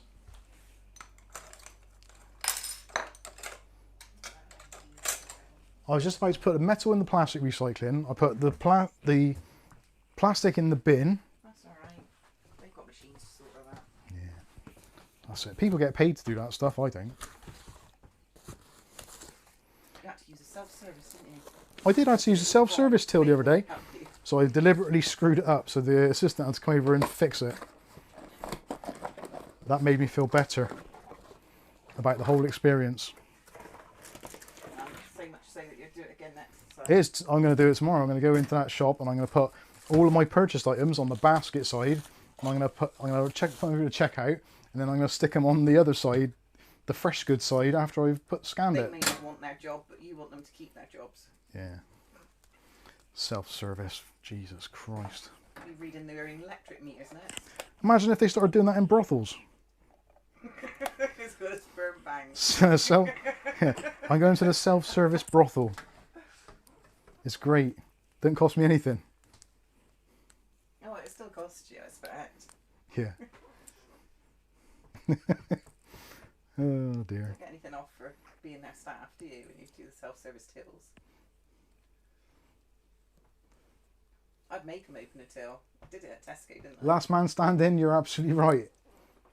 But I don't think you're allowed to put that in the chat. Oh no, someone else put it in the chat.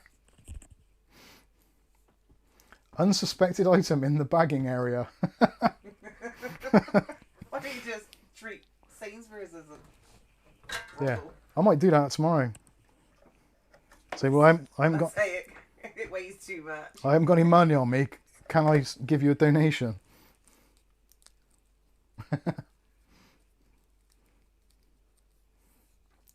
I like that unsuspected item in the bagging area. that's good. Right, PSU.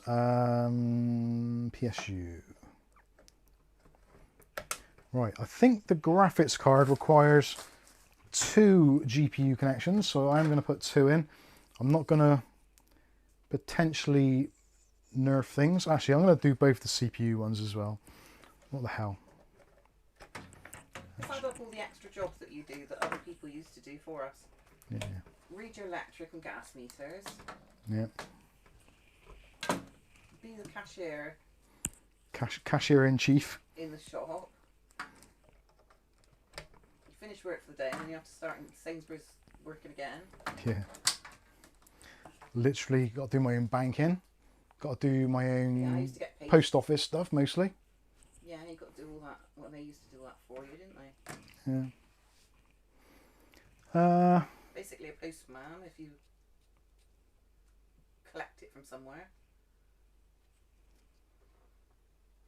They didn't want to even bring it to your house anymore, do they? They want to drop it somewhere for you to go and drive to.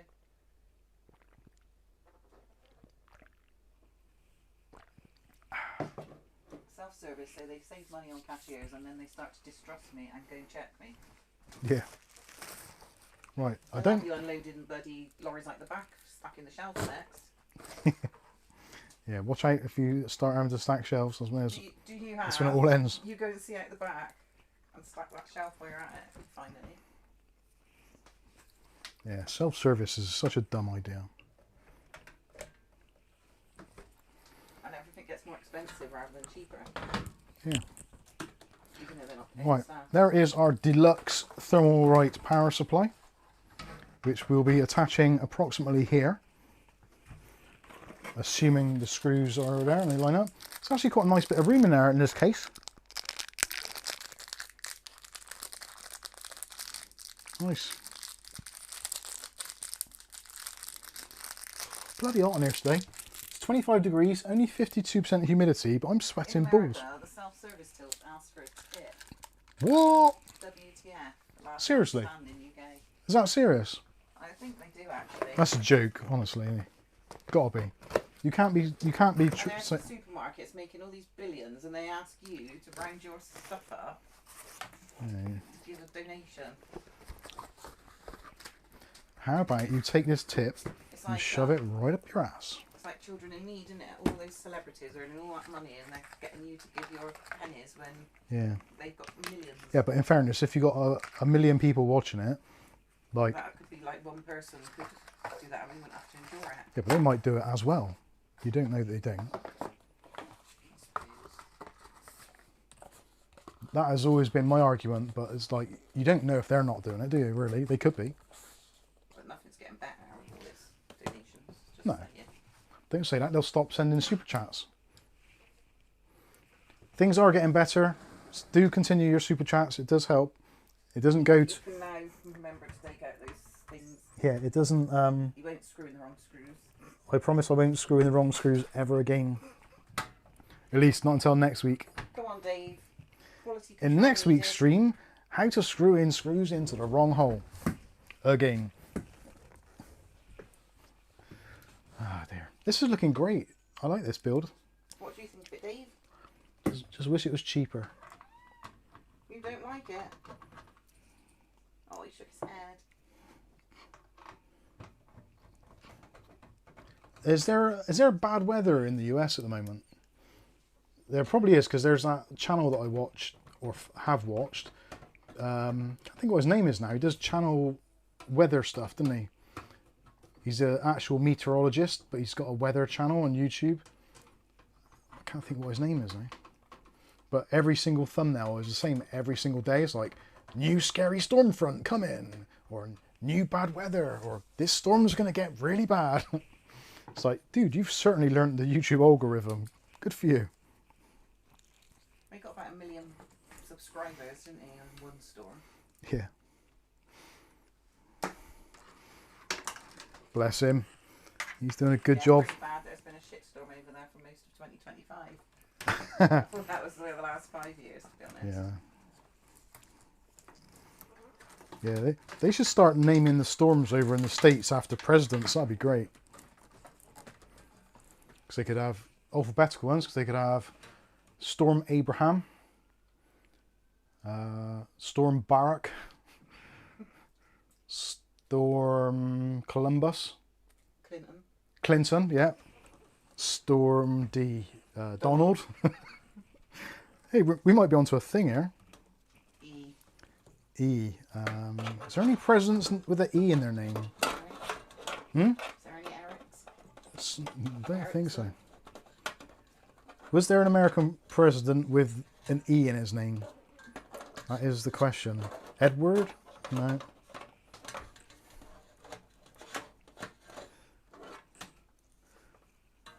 think of one. Someone's going to know it. Editor? Edgar? Was there an Edgar? I don't know. Eisenhower. Was Eisenhower president? President Eisenhower. Yeah, I think he was, wasn't he? G. Jefferson. Nice. J, that is spelled the way, but... That's really good.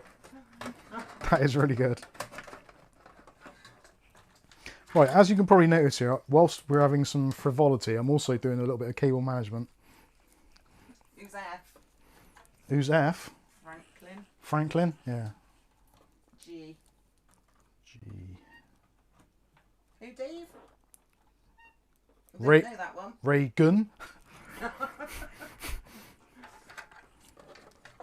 J. Edgar Hoover. Yeah. I knew there was a E. E, F, G. We haven't done G. G. George Bush. George Bush, yeah. Storm George. H can be that one then. Harding. J, F, K. F. For E. E, F. Oh, we're just having too much fun. J, K. Who's K? K. Clinton. For the people in remedial Hillary. class. Hillary. Wow. Put that out loud. E, F. Gerald Ford. Hey, that's a good one. Gerald Ford. Yes. That could be G and F. We're on K. K. K's a hard one. Ah, so it's Hillary, wasn't it? Yeah. Hillary, we like that. That's quite good. K. L. Lincoln. M. M might be a hard one.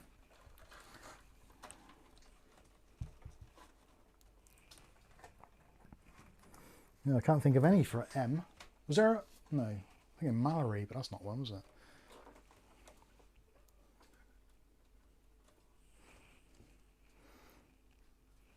No, I can't think. Right, cables are coming through now. So we've got our EPS cables in the top. We're giving up now. Yeah. Oh, I'm just waiting for an M. I don't think there is a president. Well, we can have. Mr. We can have. Mr. Donald Trump. We might have to have presidents' wives as well. We could have Michelle Or Milana. and or Milana, Whatever. Melania, or Michael.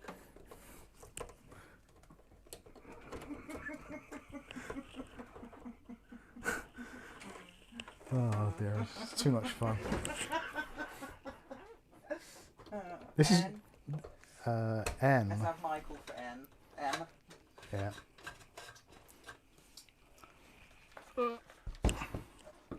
Rick's Welly Bob's off, but Cheers, Willie Bob. off the text, but still watching. Okay. Kennedy. Kennedy. Obviously, wasn't it? Yeah, obviously, yeah. One of the many. How the hell did this shit start? Madison. Madison, is that a thing? Monroe. Monroe? Well, she was seeing one. Oh yeah, she was seeing one of the K's, yeah. N. Nixon? Yeah, Richard Nixon comes up. N. O, Obama, obviously. E. P,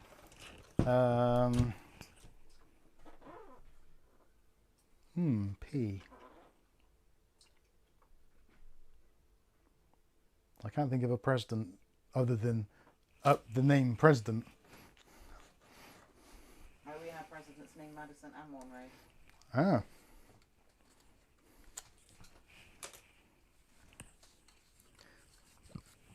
GPU's going in. Oh, It is Dave. Don't be scared. It's only a GPU.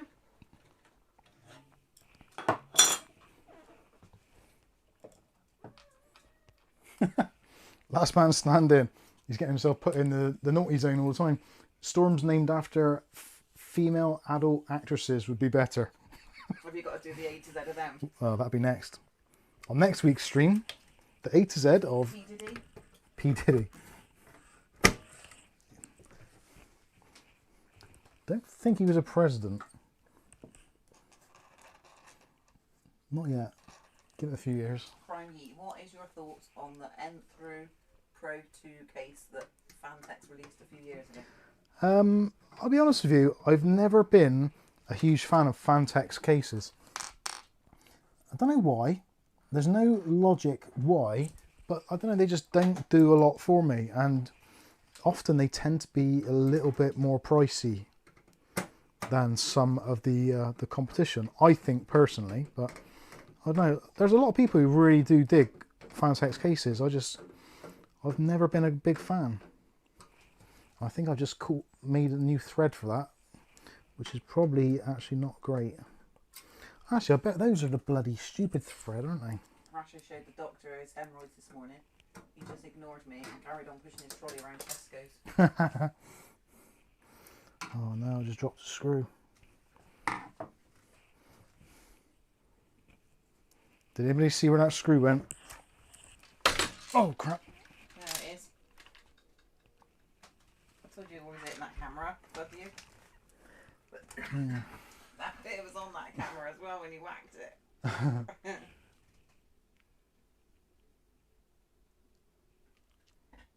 Oh dear.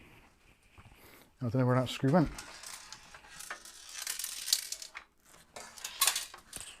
Who was that porn star who came in our chat once? Oh, I don't know. Remember he said he was a porn star and you'd heard of him. What was his name? Peter North or Peter Holmes, John Holmes, wasn't it? John Holmes. John Holmes. Or was it Peter North? Huh? Or Peter North? That was the Something one like that. that sounded like. Yeah, I'm not entirely sure. It's one of those types of Some things. old times. Yeah. Hello, back in. Still got that screw in my hand because I haven't put it in the GPU yet. Just working out what I'm going to do with this wiring and which way around the plugs are going to go. Why do they make graphics cards with 6-pin connectors? Why don't you just use an 8? It's just so inconvenient having to use a 6 because you end up having the little cable or a little bit next to it. At least they've left a gap on this one. That's pretty nice. Technique of shake the case upside down until it falls out maneuver. Yeah. I think it fell out. I'm not too sure. No doubt the next owner will find out. Now I need a GPU thing to make the GPU bigger. No, the thing taller. I think I've got one there. That'll do. Here's one I 3D printed many years ago. I bet it's not big enough. Oh, there it is.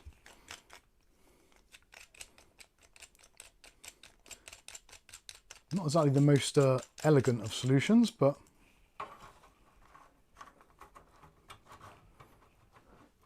yeah, I'll do. Actually got my desk back now. See, that's not bad. So, there we go. There's the GPU in. Looking not too bad at all. Shame it wasn't a little bit bigger, really, but I don't think that's too bad. It is a little bit dwarfed in there, but hey ho. Right, I'm just going to do a little bit of cable management in the back here. I'm not going to do it actually. Do I need to? Probably don't really need to actually. It's pretty good overall. In fact, actually, this is one of the tidiest builds I've done.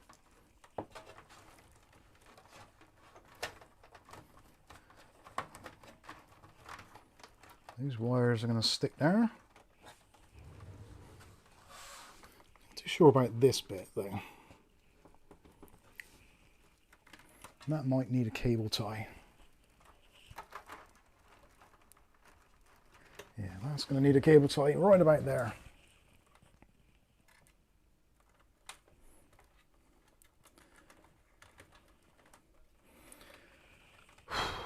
Stroof.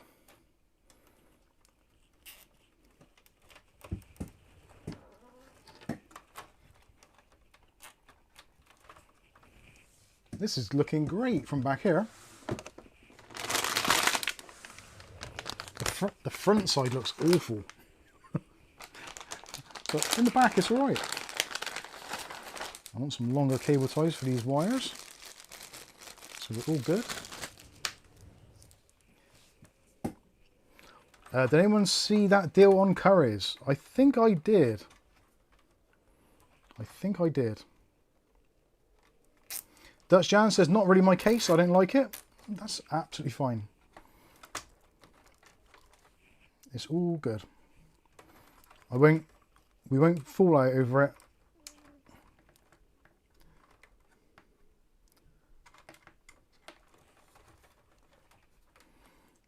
I like people to have their own opinion. Strangely. You'd think being a YouTuber I'd have some sort of narcissistic tendencies, but to be honest with you, I don't give a shit. Which is actually a really nice place to be. I just don't care. Well, I do care, but I'm not bothered. Especially when it comes down to aesthetics, because like everything in life, like everybody likes something a little bit different, which is completely normal. It's like that's the way that human beings have been for many, many years. It's a thing, and there's not really a lot you can do about it. And if we all like the same stuff, it would be so boring, wouldn't it? Although, arguably, we'd all get on a lot better. Imagine if we all got on together and we all agreed. Imagine elections. It'd be basically pointless.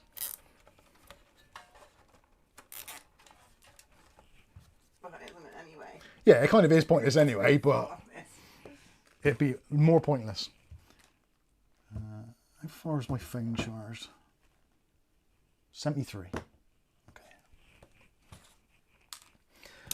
Yeah, I think we're looking reasonably tidy back here. I'm still a little bit concerned about that fan, but right, let's put the CPU cooler in, and I'm going to start by putting the radiator in first, which I don't normally do, but I am going to do it in this instance because, well, what the hell.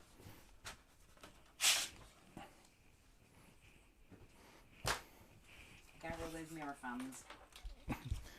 Why? Because you can see Kath picking her nose. I'm not picking my nose, but I am in there, maybe. Oh. Actually, those cables wanted pulling out a little bit more. Pull them out. Right. Was it a small load in the baggage section? Yeah. Right, so now this I was a little bit concerned about because the radiator has 3 fans come off it, and we've not really got 3 holes to send the cables through. So I'm going to slightly wing it. Oh, actually, before I do that, I just realised I've put all the screws back into the mounting. So let's take those out because they are still in the radiator. I left those in there for safekeeping, which obviously is a pretty good idea, really.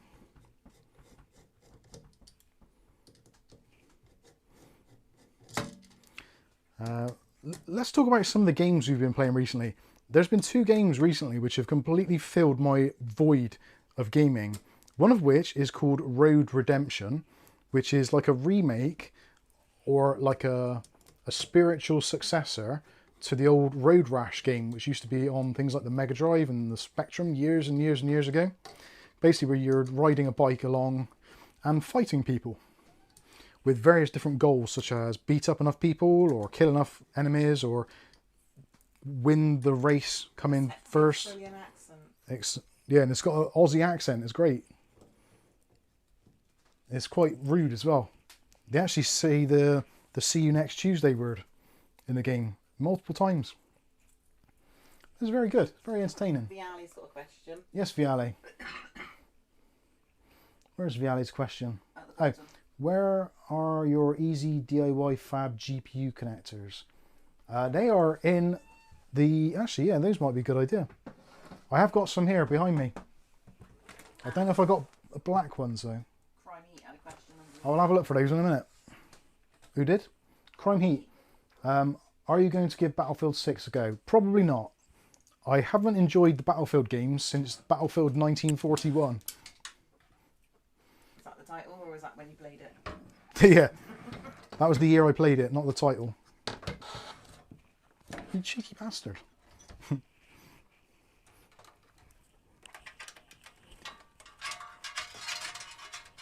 Let's pass that cable through there. I can't really That one too.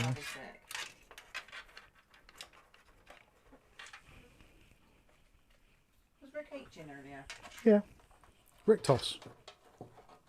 Ah, that's okay. I just heard that. What? The penny drop. How did I not know? How did you know? Because he said it at the beginning of the stream.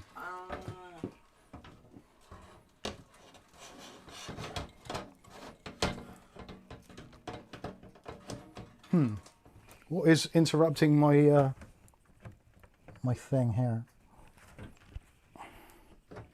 Dave Aikens, forcing myself to play Starfield, tried so many times but never had enough time to follow the story.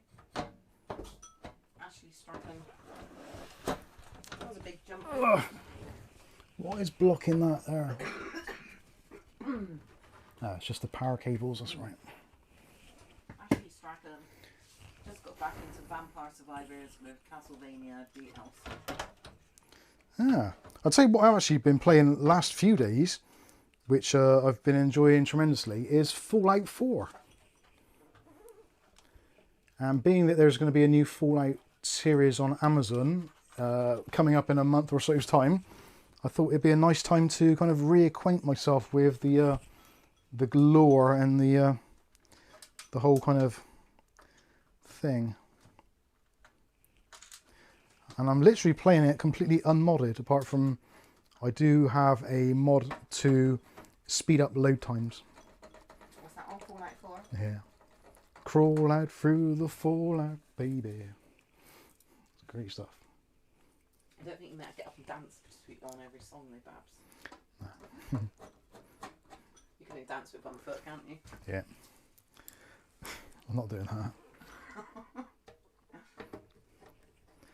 Oh, come on, you bastard. Ashley Strachan, my favourite No Man's Sky with the new update, wow. I don't think I've played that. Fortnite 4, also known as 2 months. I don't get that. 2 fortnights. 2 fortnights. I just got that, yeah. God almighty. I'm a bit slow on the uptake on that one. Fortnite 4, also known as 2 months. Brilliant. That is good. Just had a shot of the demo for Anno 117. I used to play Anno. Anno, yeah. That probably wouldn't make me travel sick. Anno's great. Have you ever played it? Yeah, play a little bit. And making my boots take stuff to different islands for me. what was the thing where you were you could either be a god or you could be evil? Black and white. Black and white, yeah, that was good. I used to like the original theme park. So, and then they just want you to keep fighting and everything. I don't want to fight. Theme park and theme hospital, they were great.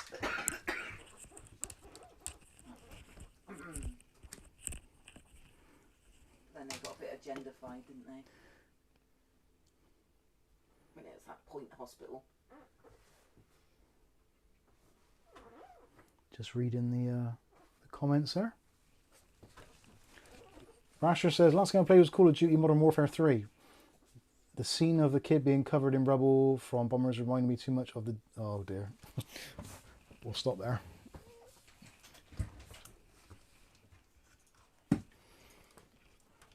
Right. I think I should have put this in round the other way.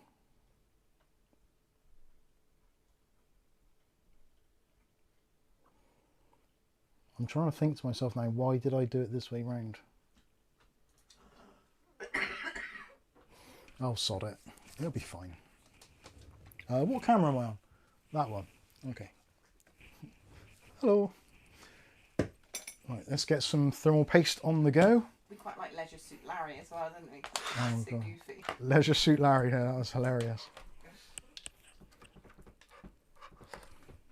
So Fans are spinning, good stuff. This cooler, by the way, is the Thermalright Frozen Edge 360, which has got the new upgraded fans in them, which are, they're basically knockoffs of Noctua, but they got a massive center hub, and they got so much torque in the blades, it's scary how good these are. But yeah, we're going to actually do the thermal paste, so I might as well take that out of there, and we'll flip this down, and we'll do the overhead. Paul Davis says, what CPU are you using, Mike? Is that a budget build? It's a relatively budget build, yeah. It's a 7700 non-X CPU from AMD, so it's not really drawing. It doesn't need a 360mm AIO for sure. It'll be quite happy in there with something smaller, but I think the Thermalright just fills out the space really nicely, and it isn't that much more expensive than a decent cooler. So that is what we're going with. Okay. I swear this MX4 is separating. Must be just M4 Yeah. or X4. Oh, I know why I did this now, because, yeah, depending on how you have the pump on this, because the Thermalright logo doesn't actually come off, you basically have to have it this way round, which is a little bit of an oversight, I think, personally, but whatever. I could have put a sticker over it, I guess.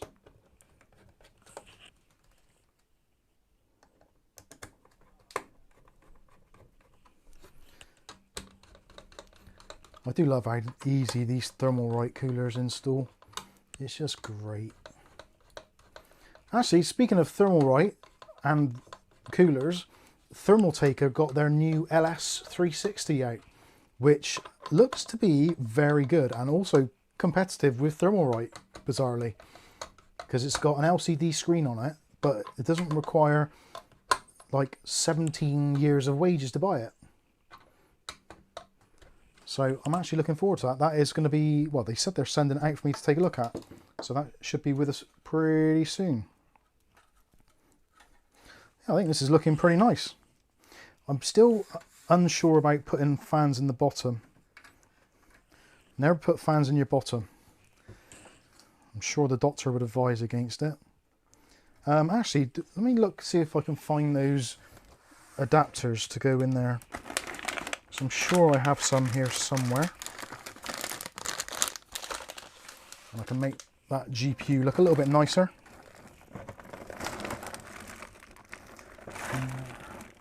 They were in a bag.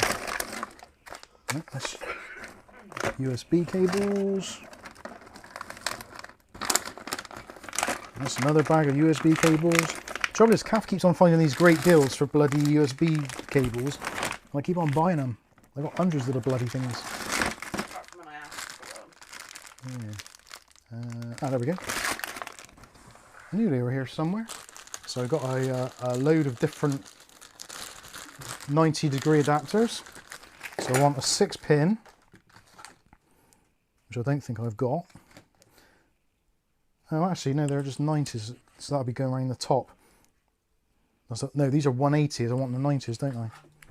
Yeah, those aren't going to be quite as useful, I think, because the cables be going out through the side, which I think might look worse. But 90-degree adapters would have been good on there, which I don't think I've got. I've only got 180s.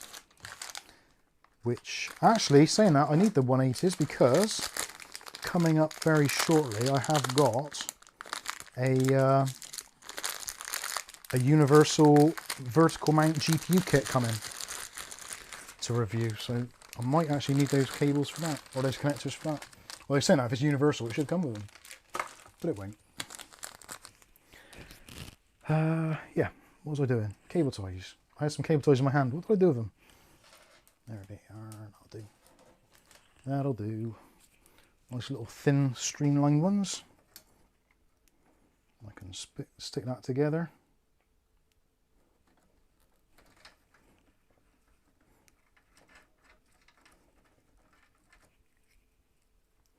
It's funny actually, went to all the effort of putting 2 cables in for the GPU and still ended up bundling it together to look like it's just one.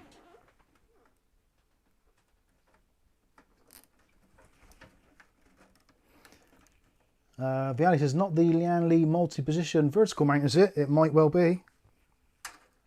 I honestly don't know because I haven't seen it yet.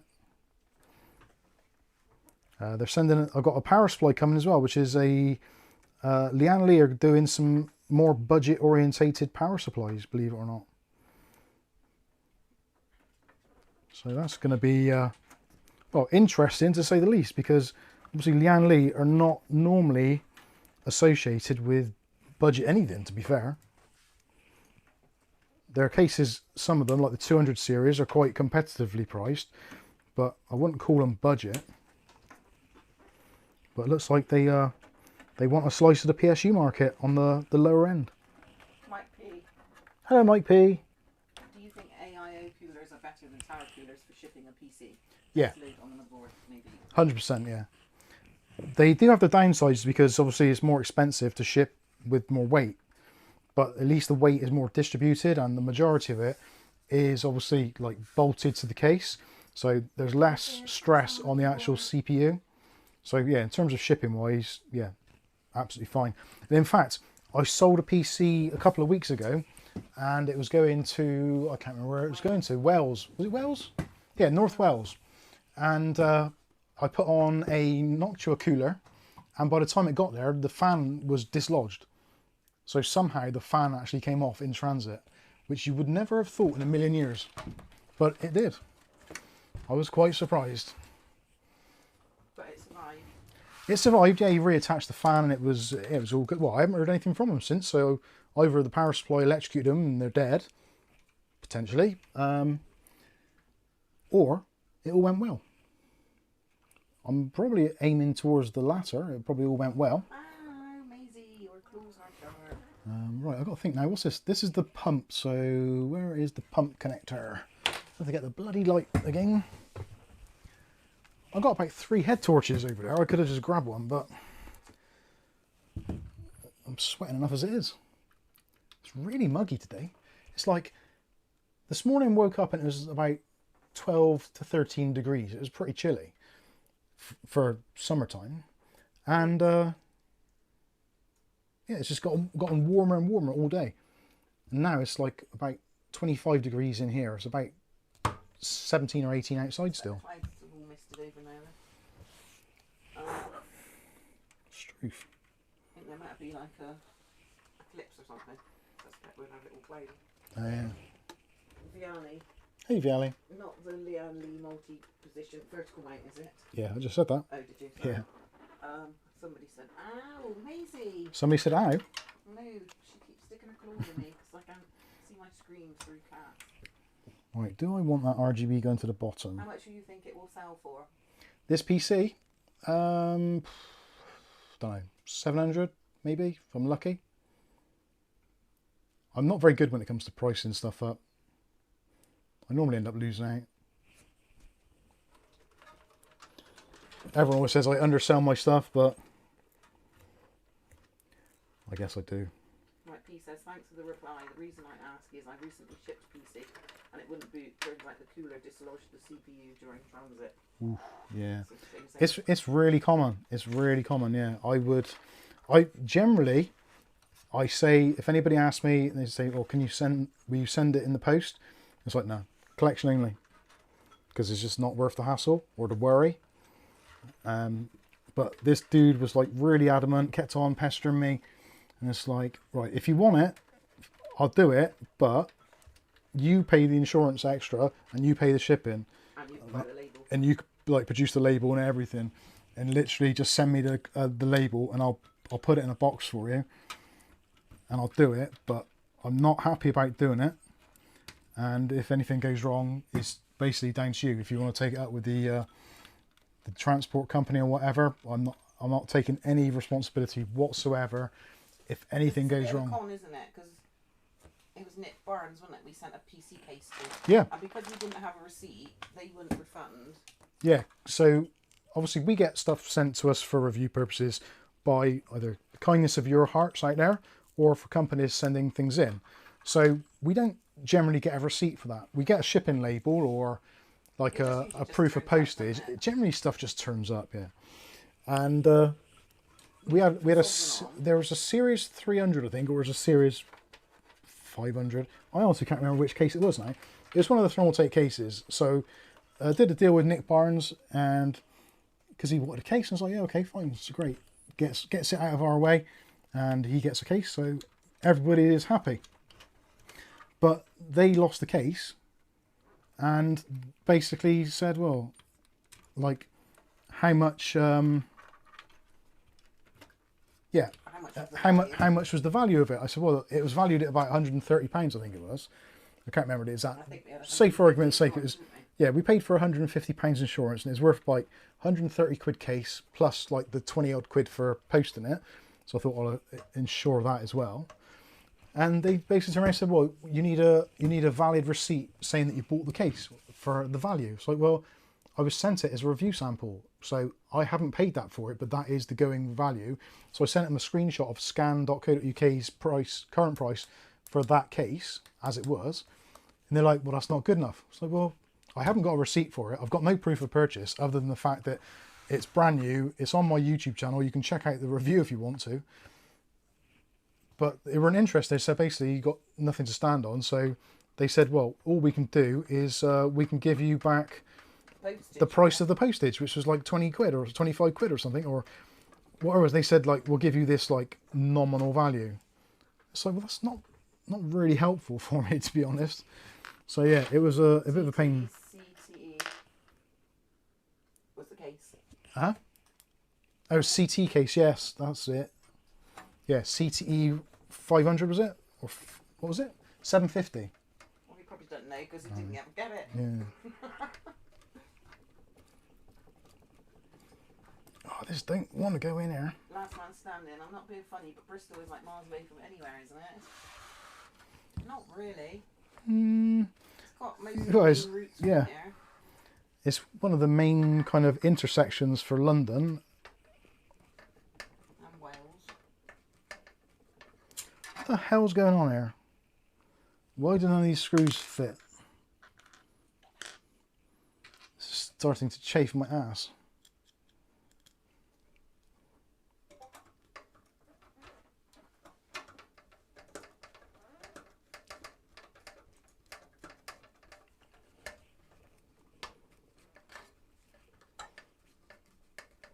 Why does nothing want to fit through there? My God. Well, right, it's got one screw in, that'll do. No, actually, sod it. Why won't this work? Work, gosh damn it. Ah, that's better. Get in. Yes. You cut that thread, sucker. I should do another one of these now. Getting the right workouts there. I've been in the garden all day doing busy, hard work. He's got stripes on my lawn. Did stripy lawn today. Can't beat a stripy lawn. You can, it's so lush. There is something about a stripy lawn, isn't there? Trouble is I can't stop myself. I do the rug in the front room the same. Vacuum stripes into the rugs. Oh, come on. There we go.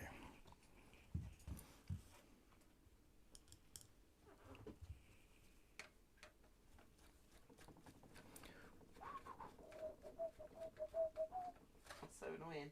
That torch.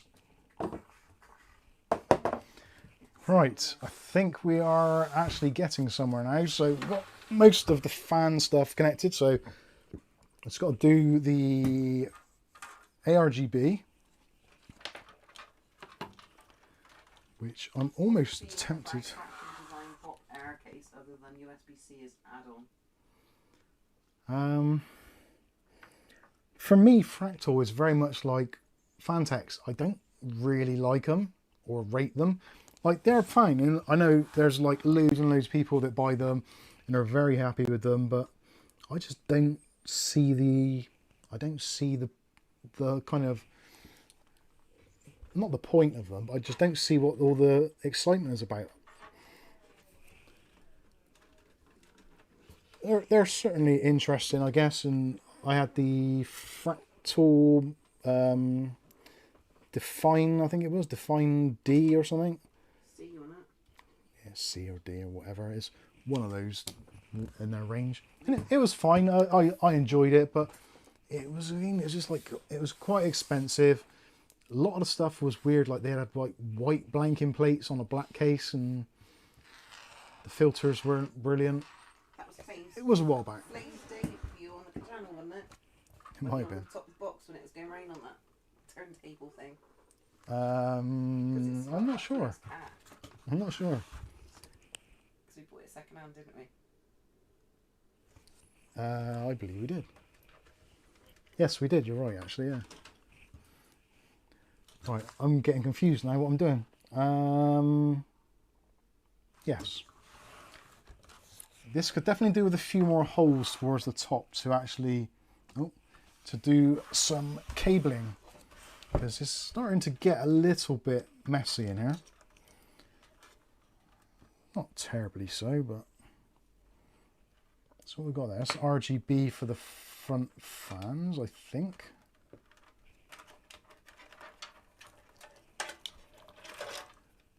Right, stay over there.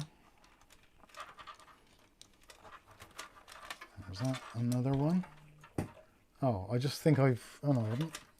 I thought I plugged in the radiator fans into the pump header. I haven't. It's good. Don't panic. We're all right. I think. Right, so this is the 3 cables for the 3 PWM outputs from the fans on the radiator. Sorry, brain's going now. It's been a long day. And let's plug that in there.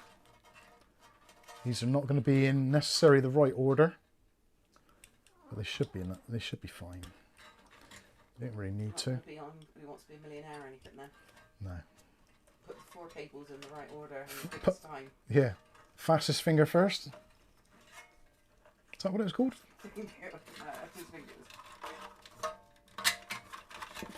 La la la la la. I can't see any of that. It's not in there.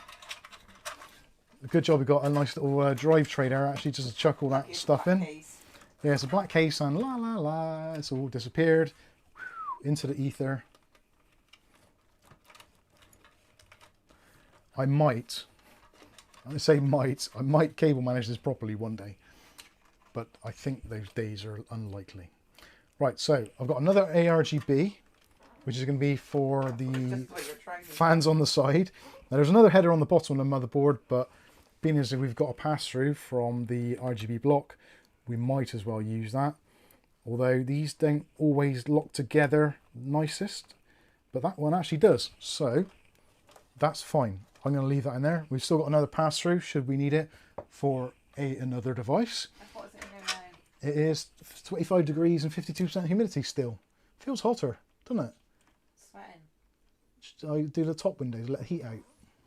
Making this one a bit wider. So the last one we've got is for the 2 side fans. So we'll put that into pump header number 1. Oh, sorry, fan header number 1, which is going to be an awkward one to get to because I've got to pass it through that little port there and then spin it round. I was thinking this case actually had more clearance on the top than it actually does. It's not horrendous, but it would have been nice to have a little bit more room.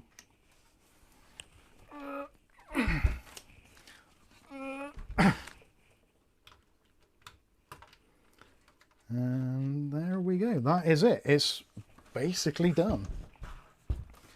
So I could do with tidying up those wires a little bit, but I think first of all, before we tidy up anything, we should test it to make sure it actually boots, which I think it will do. And also I will put back on the, oh no I won't, that's the one for the bottom. Where's the top one? There we go. There we go. Stick that on there.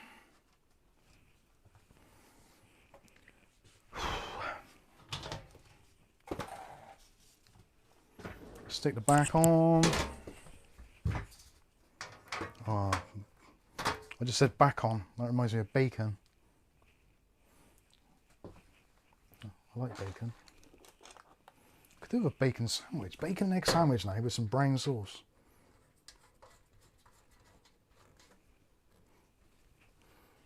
David Under says, I rarely watch Aussie YouTubers. Most are shills for Ingram Micro.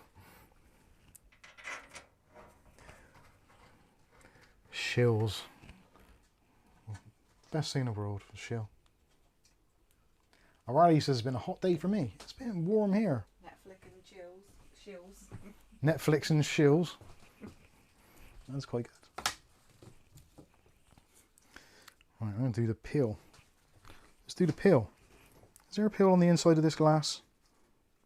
I don't think there is. No, there isn't. So I've just been putting greasy prints all over it.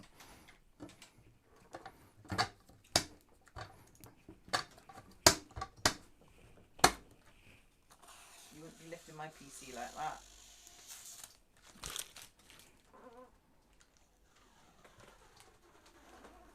What do you do? I'll tell you what, actually taking that glass off, taking the film off, makes that look immensely better. I don't normally do this. How static is fuck. Ow. Where is the ledge? There we go. Ow. God damn it, I'm hurting myself today.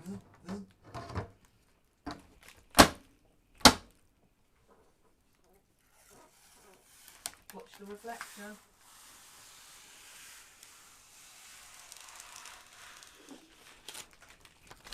That was a great peel. I should keep these actually, because someone's probably going to want them, aren't they?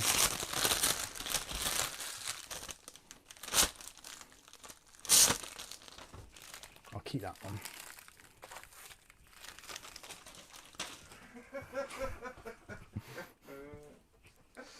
That was so going to happen, wasn't it? Right, I need a power cable. I know you want food.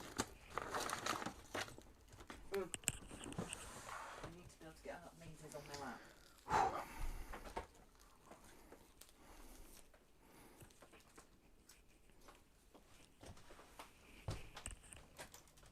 Wait, stop scratching my I'm journal. going to have to unplug my phone charger a minute. GPU sag. Oh yeah, I forgot to put the ting in. It's like that time I was in the reggae band. There's just one ting after another.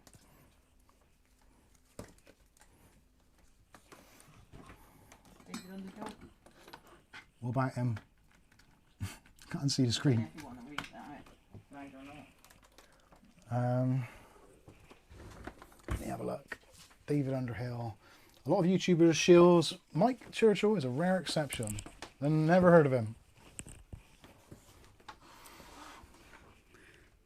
I don't know. He sounds like a pretty cool guy though.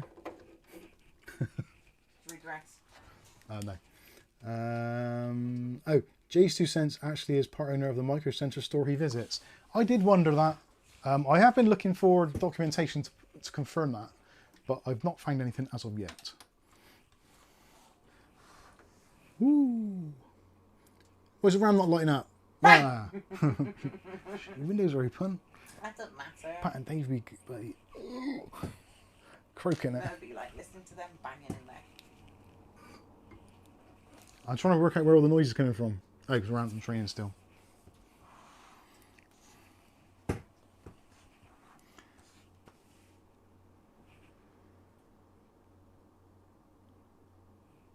Noises. Wait for the fan profiles to kick in. Then I'm happy. That's better. So the fans need a little bit of tweaking. You will now a minute, Mabes. I've got to get these others some food. Who's hungry? I think that actually doesn't look too bad at all.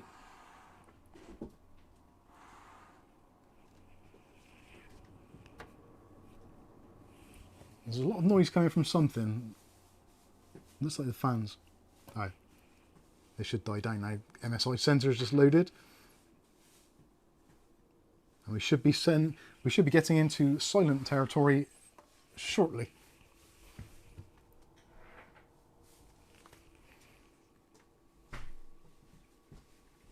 That ain't bad. That ain't bad. Ugh.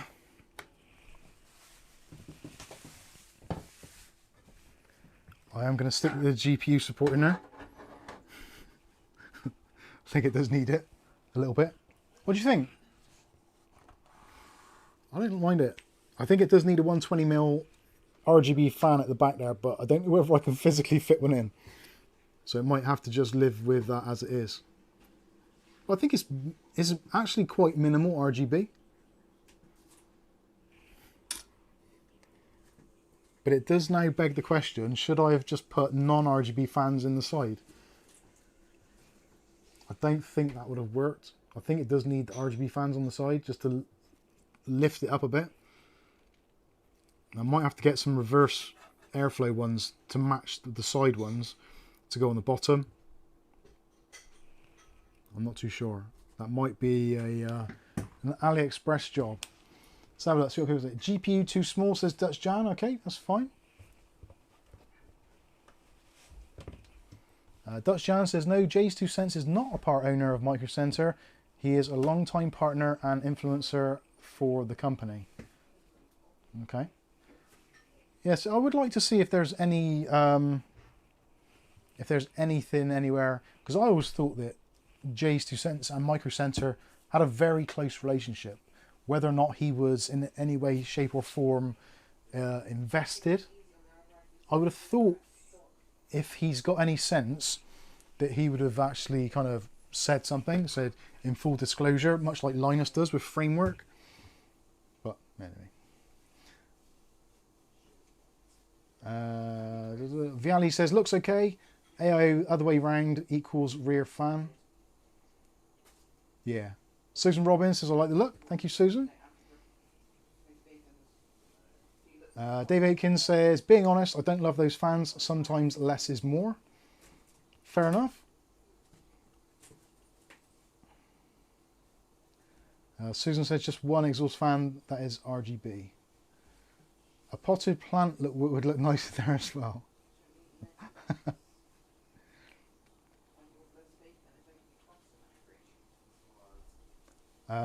Crypto says, how did you get on with that replacement fan in the PSU from last week? Well, that's what's actually in there now. I've got the P12 in there now, which is the 1350 one, and it's a bit... You can hear it. There's definitely a little bit of noise coming from it, but it's considerably better than it was, and it's not silent but underpowered like it was previously. In this installation, because of where the power supply is, it's got really, really good access to airflow. So if I turn it round, hopefully you can just about see that. So the power supply is here, so that is the mesh there. I could probably, in this instance, go with the power supply having a lesser quality fan, a lesser speed fan, and it will still get enough air out of there and out the back because it's kind of almost natural convection. And I'm slightly gutted I sent the two fans back because I could have put the P12 back in. It's still a little bit noisy, but I don't think it's the fan. I think it's the design of the actual PSU itself, because you take either one of the fans out and put them in like an open space and they're kind of fine. So I think it is something to do with the actual design of the fan.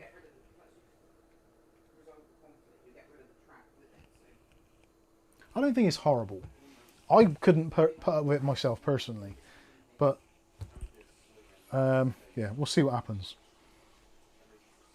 I have actually bought a GameMax Rampage 750, which I could put in here instead, which I have kind of got it as a backup plan, and then I'll get the P12 fan back in here, or I don't know, I might see if I can return it. I don't think I'm going to be able to return it to AliExpress because it's just, well, it would be far too cost prohibitive. It would be costing too much, basically. Sending stuff to China isn't the cheapest of things to do.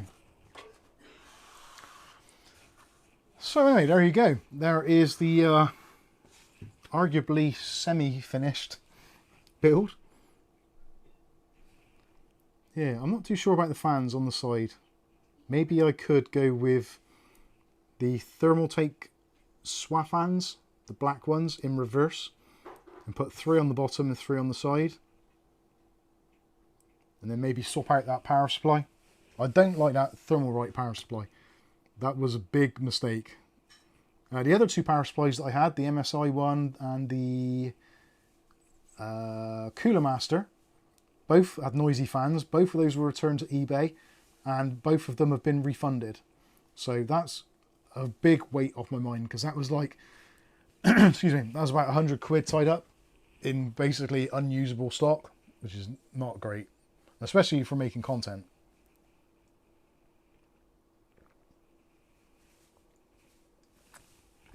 I'm trying to work out where the noise is coming from in this now.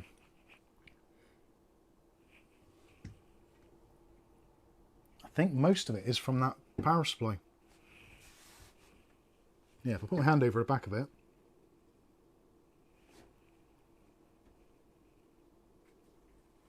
Actually, that might be the answer. Mesh filtration to the rescue. Possibly. Oh, crap. RGB cells, you added more power. Definitely a thing. 100%. Right, so if I put that on there as a little bit of a kind of like a baffle for the power supply. Let's see if that helps.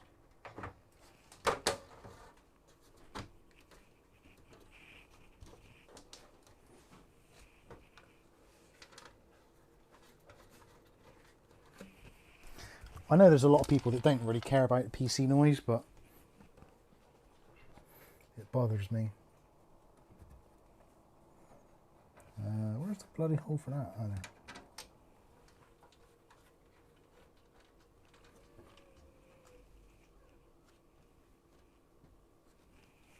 Actually, that's quieting it down quite a lot. Oh shit, I fell off my chair.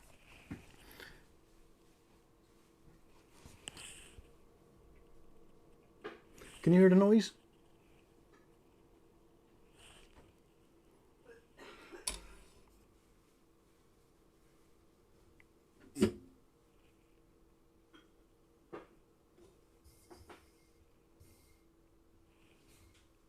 Yeah, it's not coming from any of the other fans. There's a little bit from the side fans. Very minimal though. And to be honest with you, they could do with being turned around the other way, but they wouldn't look as nice. What time is it? 10 to 11. No, it's a bit late to be stripping it down again. But I am tempted to. Do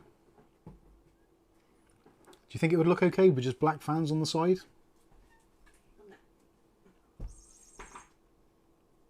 I'm undecided. Anyway, I think that is going to do for now.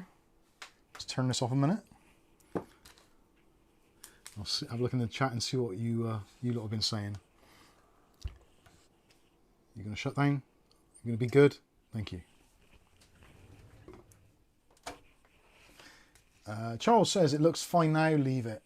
Yep, I couldn't agree more. And I've just put greasy hands all over the glass. Ugh. Rookie schoolboy error. For those who are wondering about the cooler, the CPU cooler, it's one of those. The Thermalright Frozen Edge. I really struggle saying that. Frozen Edge. Jesus. Thermalright Frozen Hedge.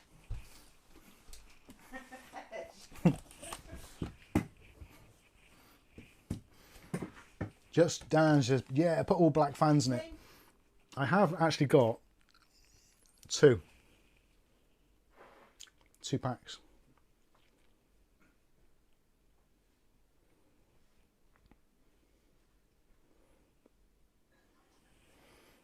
Viali says it needs the RGB. I think it does. I think you're right. I might put some black fans in the bottom, but I've got a set of 6. I don't really want to split the setup, so I might buy some more reverse ARGB ones to go in there. My other charger, which I love using, this is what I was using earlier to fire up the other charger. This is a 65 watt Ugreen Qi2 with the retractable USB cable on the side. It's incredible how handy that is actually. You can just leave it plugged in the kitchen or wherever, and like kind of anyone can use it, because pretty much everything these days has got on USB-C. It's actually surprising how quickly the change to USB-C has been. Like, even though it's been around obviously a very, very long time, it's been in the last, I would say, the last maybe 18 months that a lot of devices now are like, almost anything you get from China is USB-C. It's really cool. Right. So let's show you, ladies and gentlemen, just saying.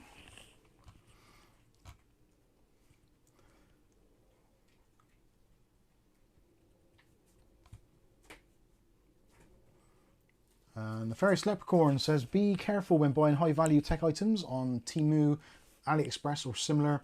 Lots of shady shit happening, GPU shipping with no die, etc. Yeah, high value stuff I would certainly be thinking a few times before making a purchase. Yes, you can get things a little bit cheaper. My biggest takeaway with AliExpress, Temu or any of those really is, first of all, make sure you use PayPal or a credit card which gives you some sort of warranty or guarantee of receiving items. A lot of credit card companies won't do it if it's overseas. So if you've got like an American credit card and you're buying in China, the chances of you actually getting the guarantee on it is minimal. PayPal, I would say, would be a slightly safer bet there. PayPal generally tends to be quite good on that side of things. Also, essentially, don't buy anything that you can't afford to lose the money. Which is a really harsh thing to say, but it's kind of true as well. So like, if you buy like a half price 7700 like we've been doing for like 130, 140, 150 quid, in the back of your mind, you've got to be kind of thinking, worst case scenario, could I afford to lose that money? Because of it either not turning up, not working, not being the right part, dead on arrival, whatever. I would say, arguably, of all the people that I've spoken to on the Discord and online, various different forums, etc., I don't know anybody yet who's bought one that it hasn't worked. I've known people have delays in shipping, but I've never known of one being dead on arrival yet. Especially for this like 7700s, maybe the 7500Fs, 7600s, that sort of thing. All of the kind of non-X ones. The X3D ones I'm not as sure of because I haven't had so much dealings with them. But I bought, had a 5700 X3D, and that was, yeah, that was absolutely fine. A 5800 non-3D. I've had multiple 5600s and they've all been fine. But yeah, realistically, kind of, if you've got to the point where you've saved up all of your hard-earned money and you're buying like a CPU for like $300, $400, $500, pounds, whatever, really consider what it is you're doing, and is it worth risking it and not getting your money back? So just do be really kind of vigilant. Do your due diligence. Do your due diligence, and look at the seller's history. Look how many items they've sold. Look at feedback, much like you would with eBay. Like, obviously, if you go onto eBay and someone's selling a nice GPU for really low money and they've got zero feedback and they've only been on eBay for like a week, alarm bells should be ringing. Or at least, again, don't buy something which you cannot afford to lose the money or to be without whilst you're trying to fight getting it sent back by eBay or the card company and stuff. Due diligence. Thank you, Charles.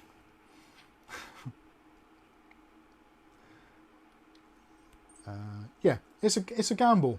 Not quite as bad as horse racing, because I think you're more likely to get a winner on AliExpress more times than you are on horse racing, unless you're an insider. But yeah. Stephen Anderson says, so I just had my apartment all redone, fuse, breaker box and water heater, everything. I'm hoping the breaker can handle all the new tech coming. I hope so too.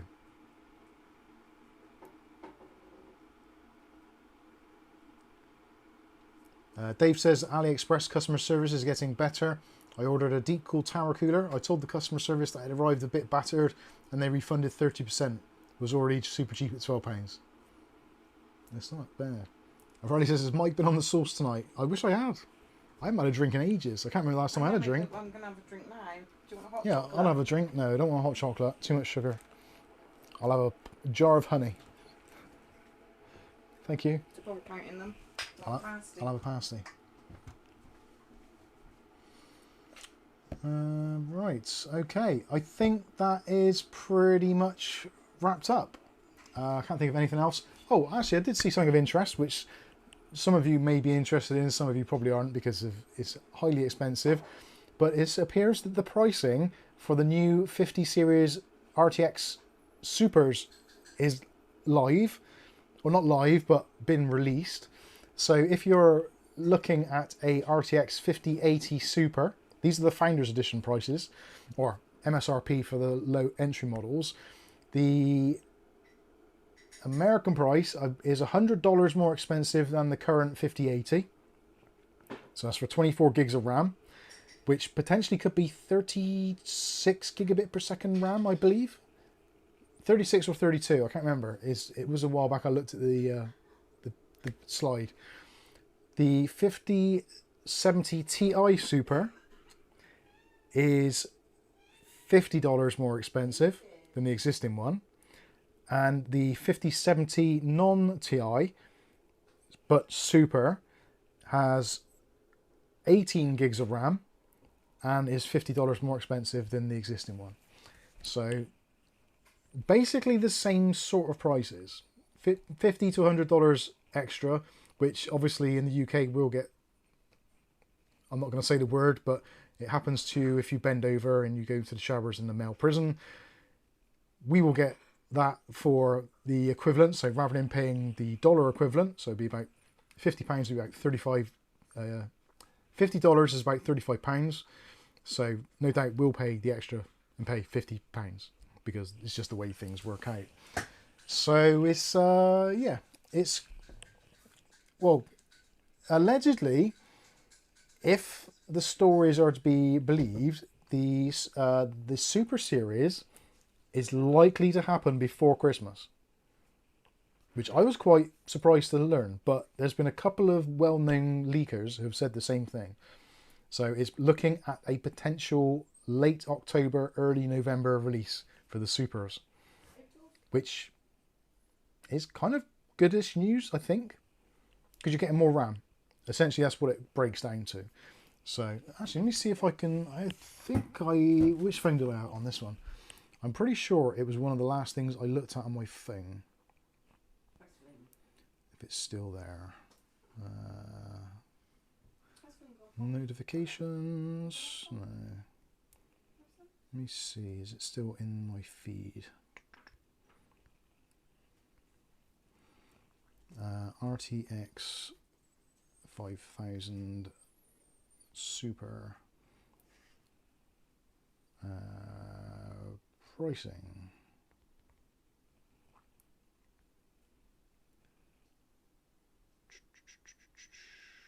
Because there has been actually just recently as well, the normal 5000 series have all dropped in price quite a bit. Well, not quite a bit, but enough. So yeah, Moore's Law is dead on his YouTube channel. There's a section there on it. Also, Gamer Meld, obviously, Red Gaming Tech. They've all done the 50 series Super price leaks. Moore's Law is dead. Did it 2 days ago. Sorry. Let's see if I can find it.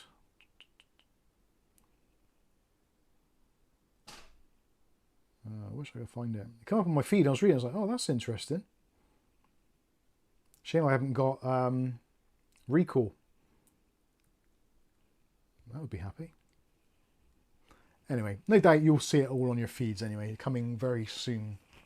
I think Last Man Stand, Europa King says the 5000 series is a lost case. It is, but it's still, Nvidia have still got 80% plus market share. So, like, people are buying it, companies are buying it, and in boatloads.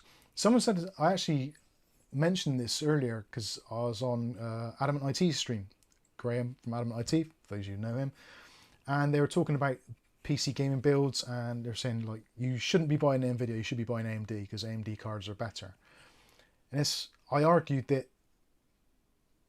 Nvidia, like AMD cards are crap, and the market share shows that, and it kind of does.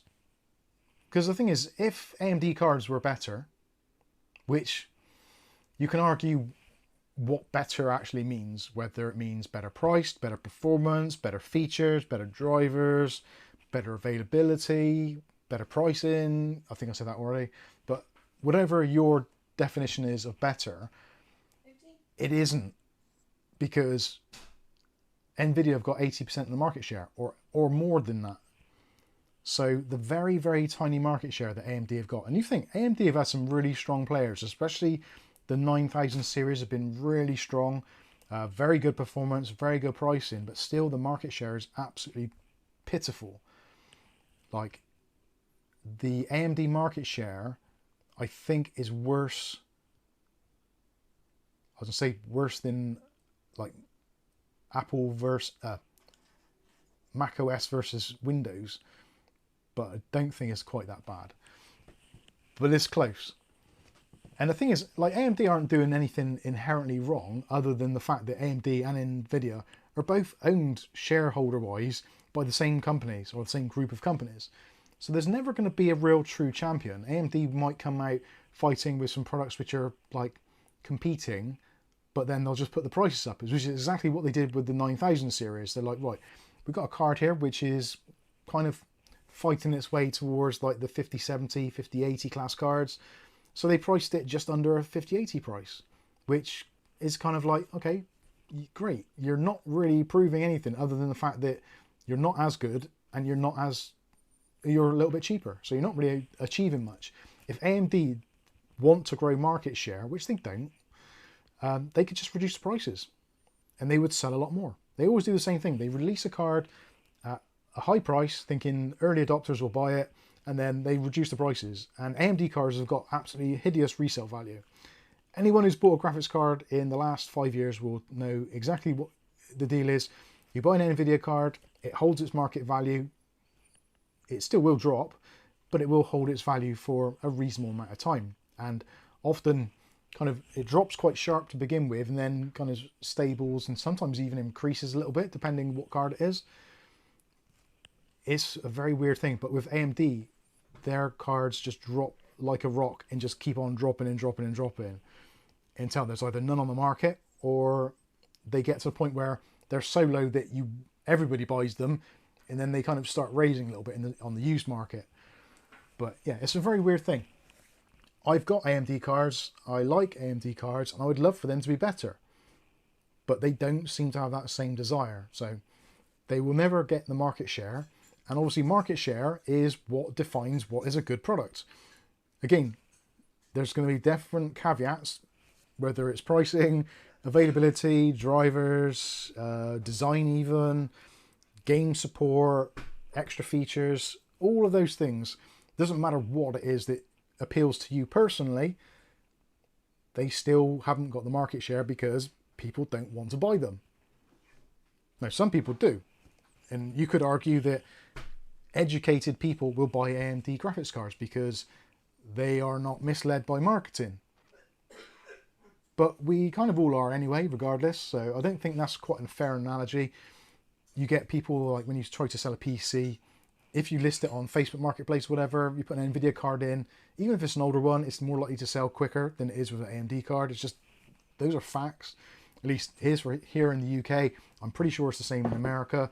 And for anyone in countries outside of that, please feel free to chime in and let me know. Selling an AMD card is easier than selling an Intel card. I know that from past experience, but an Nvidia card sells a computer. And I don't think it's necessarily because there's some kind of marketing going on that people just think in their head that Nvidia is better when it isn't, because it clearly is to some extent. But yeah, that's just my 2 pence on it. I don't like Nvidia's market cap. I don't like the way they operate as a company. I don't really like their products that much, but they're really good at what they do. And especially if you're into content creation, if you use the kind of the mainstream products like Adobe Premiere, maybe DaVinci Resolve or whatever it is, just NVIDIA cards do tend to work quite well. And of course CUDA is very much locked away into all of that. Ray tracing is obviously not really one of those things that a lot of people tend to go for, but it is becoming more and more of a thing. And obviously NVIDIA still do it much better than AMD. And arguably at not that much more expensive pricing these days. The differences between them price-wise, when you look at reviews and stuff, it's like single digits. So that it's not like they're double the price or anything. But anyway. Stephen Anderson says AMD lost 6% market share in 1 year. Yeah, and that's... How can you lose 6% of your market share in a year when you've just come out with arguably some of your strongest products to date? How does that even happen? Yeah, I love this. The Nefarious Leprechaun. Based on Moore's Law channel, AMD are coming out with a few giant cards to compete with Nvidia's high-end cards. Now, anyone who's old enough and has been around long enough in the PC industry, how many times, or you could say, how many years have you heard consistently that AMD are going to come out with a graphics card which is going to absolutely annihilate Nvidia? I know of at least best part of 15 years where that has been a thing. And it gets to the point where that's why I don't like these tech news channels, because it's just the same thing over and over. Nvidia are doomed, AMD is going to be king, and it just never ever happens. They have all this hype, even back to days of like the Radeon Fury range, where they were supposed to be really taking it to Nvidia. And again, as always, it's just a massive disappointment. It just happens every time. Old Bob says every year since 2000, Mike. Exactly. It's just been happening for way too long. It's Nvidia are number one for a reason. And that's because, yes, consistently they are the dominant factor in the marketplace. In every single product category, from top to bottom, they beat AMD every step of the way. Now, I would love to be able to have an all AMD PC, and I have done from time to time, but I always end up going back to Nvidia, even though I hate doing it. And I think everyone else is in the same position, but we all do it because it's like, well, it's just the thing that works, or doesn't sometimes, or doesn't burn. John David Sullivan says clickbaits. There is a lot of that, yeah. Almost every, well, I could, if I look on my feed now, I'm guaranteeing there's going to be at least one person who says AMD is making a comeback or something along those lines. Let me see, who's going to be the first video on my list? So I don't subscribe to that many YouTube channels, to be fair, so this might not be as quick a thing, but let's see. No, there's a few ROG, no, 580. Oh, it's taken a while. Mind you, it is a weekend, so. ChatGPT. Come on, there's got to be one. My feed's got a lot of crap on there. Oh, max velocity was what I was talking about earlier, about the weather things. Just come up on my feed now. Oh, there's a Moore's Law is dead. Come on, it's on here somewhere. Oh, we've got the opposite now. So there's GamerMeld with Nvidia's releasing new GPUs to destroy AMD in price. Yeah, like they need much help with that. So that's going the other way round. Let's see, there's got to be one here somewhere. After I've said that, I don't want to make myself look stupid. There's got to be one on my feed somewhere. Oh dear. Come on. There's got to be a GamerMeld or someone like that saying AMD is going to destroy. taking longer than I expected. Sorry, I do apologise. I thought this was going to be easier.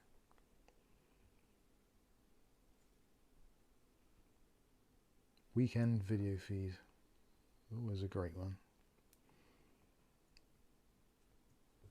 No, I don't want to give up now, but I'm going to have to. Invested too much time into that. I've invested too much time to not find something which actually says it, just to kind of prove my point. Oh, there's so much rubbish on my feed. No, I don't want to live to 150.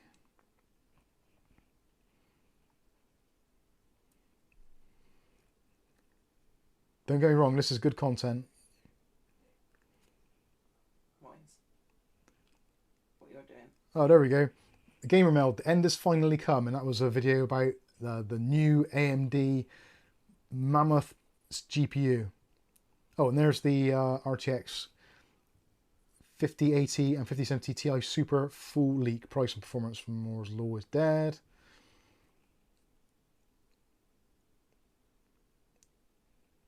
FSR 4. Come on, I just want to see the thumbnail. Oh, I give up.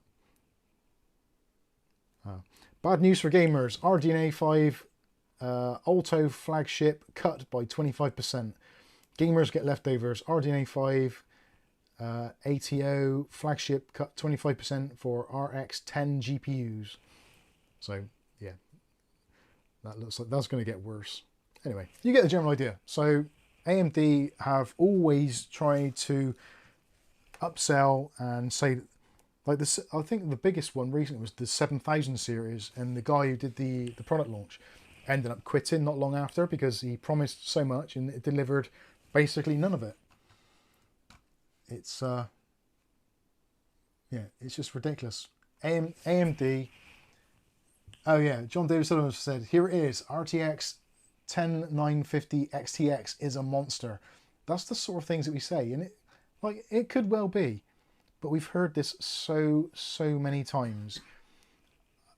I think almost every single time since probably the GTX 250, but the 200 series GTX. Since then, that would have been about 2001, 2002, I think. But ever since then, like, it's been Nvidia basically all the way. One or two little blips on the roadmap, which have been like AMD have had a few minor wins, but in general, it's only been after they've been out on the market for a little while and the prices have come down to what they're actually worth, or less. Level X Poker question: have you done a Threadripper build? Currently in process, and I have a slight problem I'd love some insight on. I have never ever seen, owned, or touched a Threadripper system. Sorry, I wish I could help you. I might be able to, depending on what your problem is, but if it's specific to the Threadripper platform itself, then unfortunately no. I have no clues. Right. Yeah, I think that is pretty much it.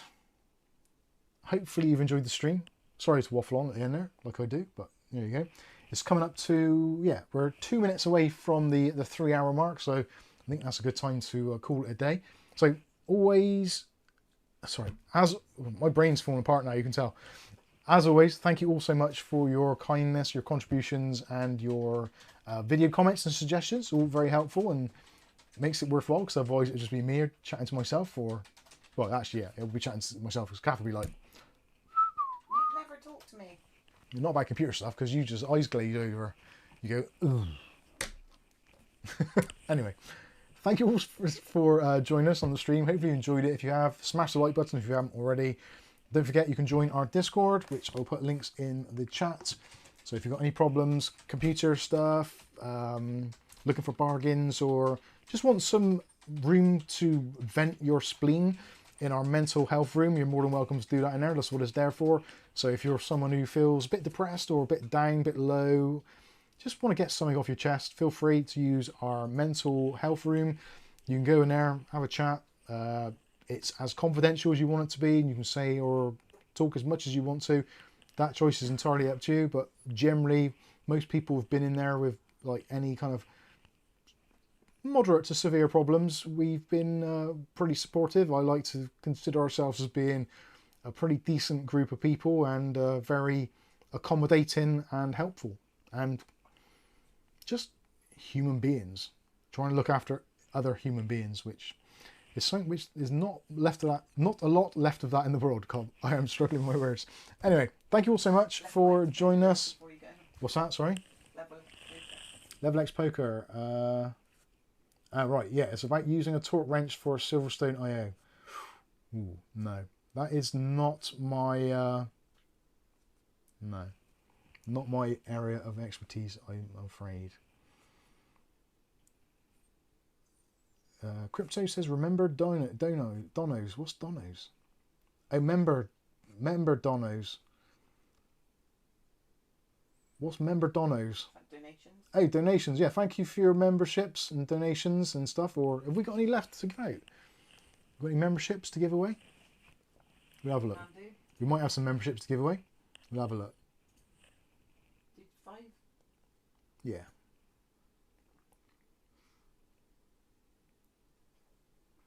There we go. There's 5 Mike's Unboxing reviews and how to gift memberships. Carl G, Craig Pello, Ghost of Oryx 960 brackets Ghost, FA, I can't pronounce that, Gwyn Baker, and yeah, that's what I meant. Cool stuff.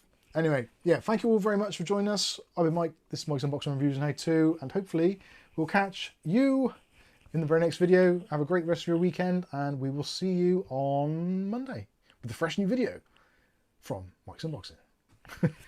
I've lost it completely. Good night, everyone. Take care. Have a great rest of your weekend. Bib.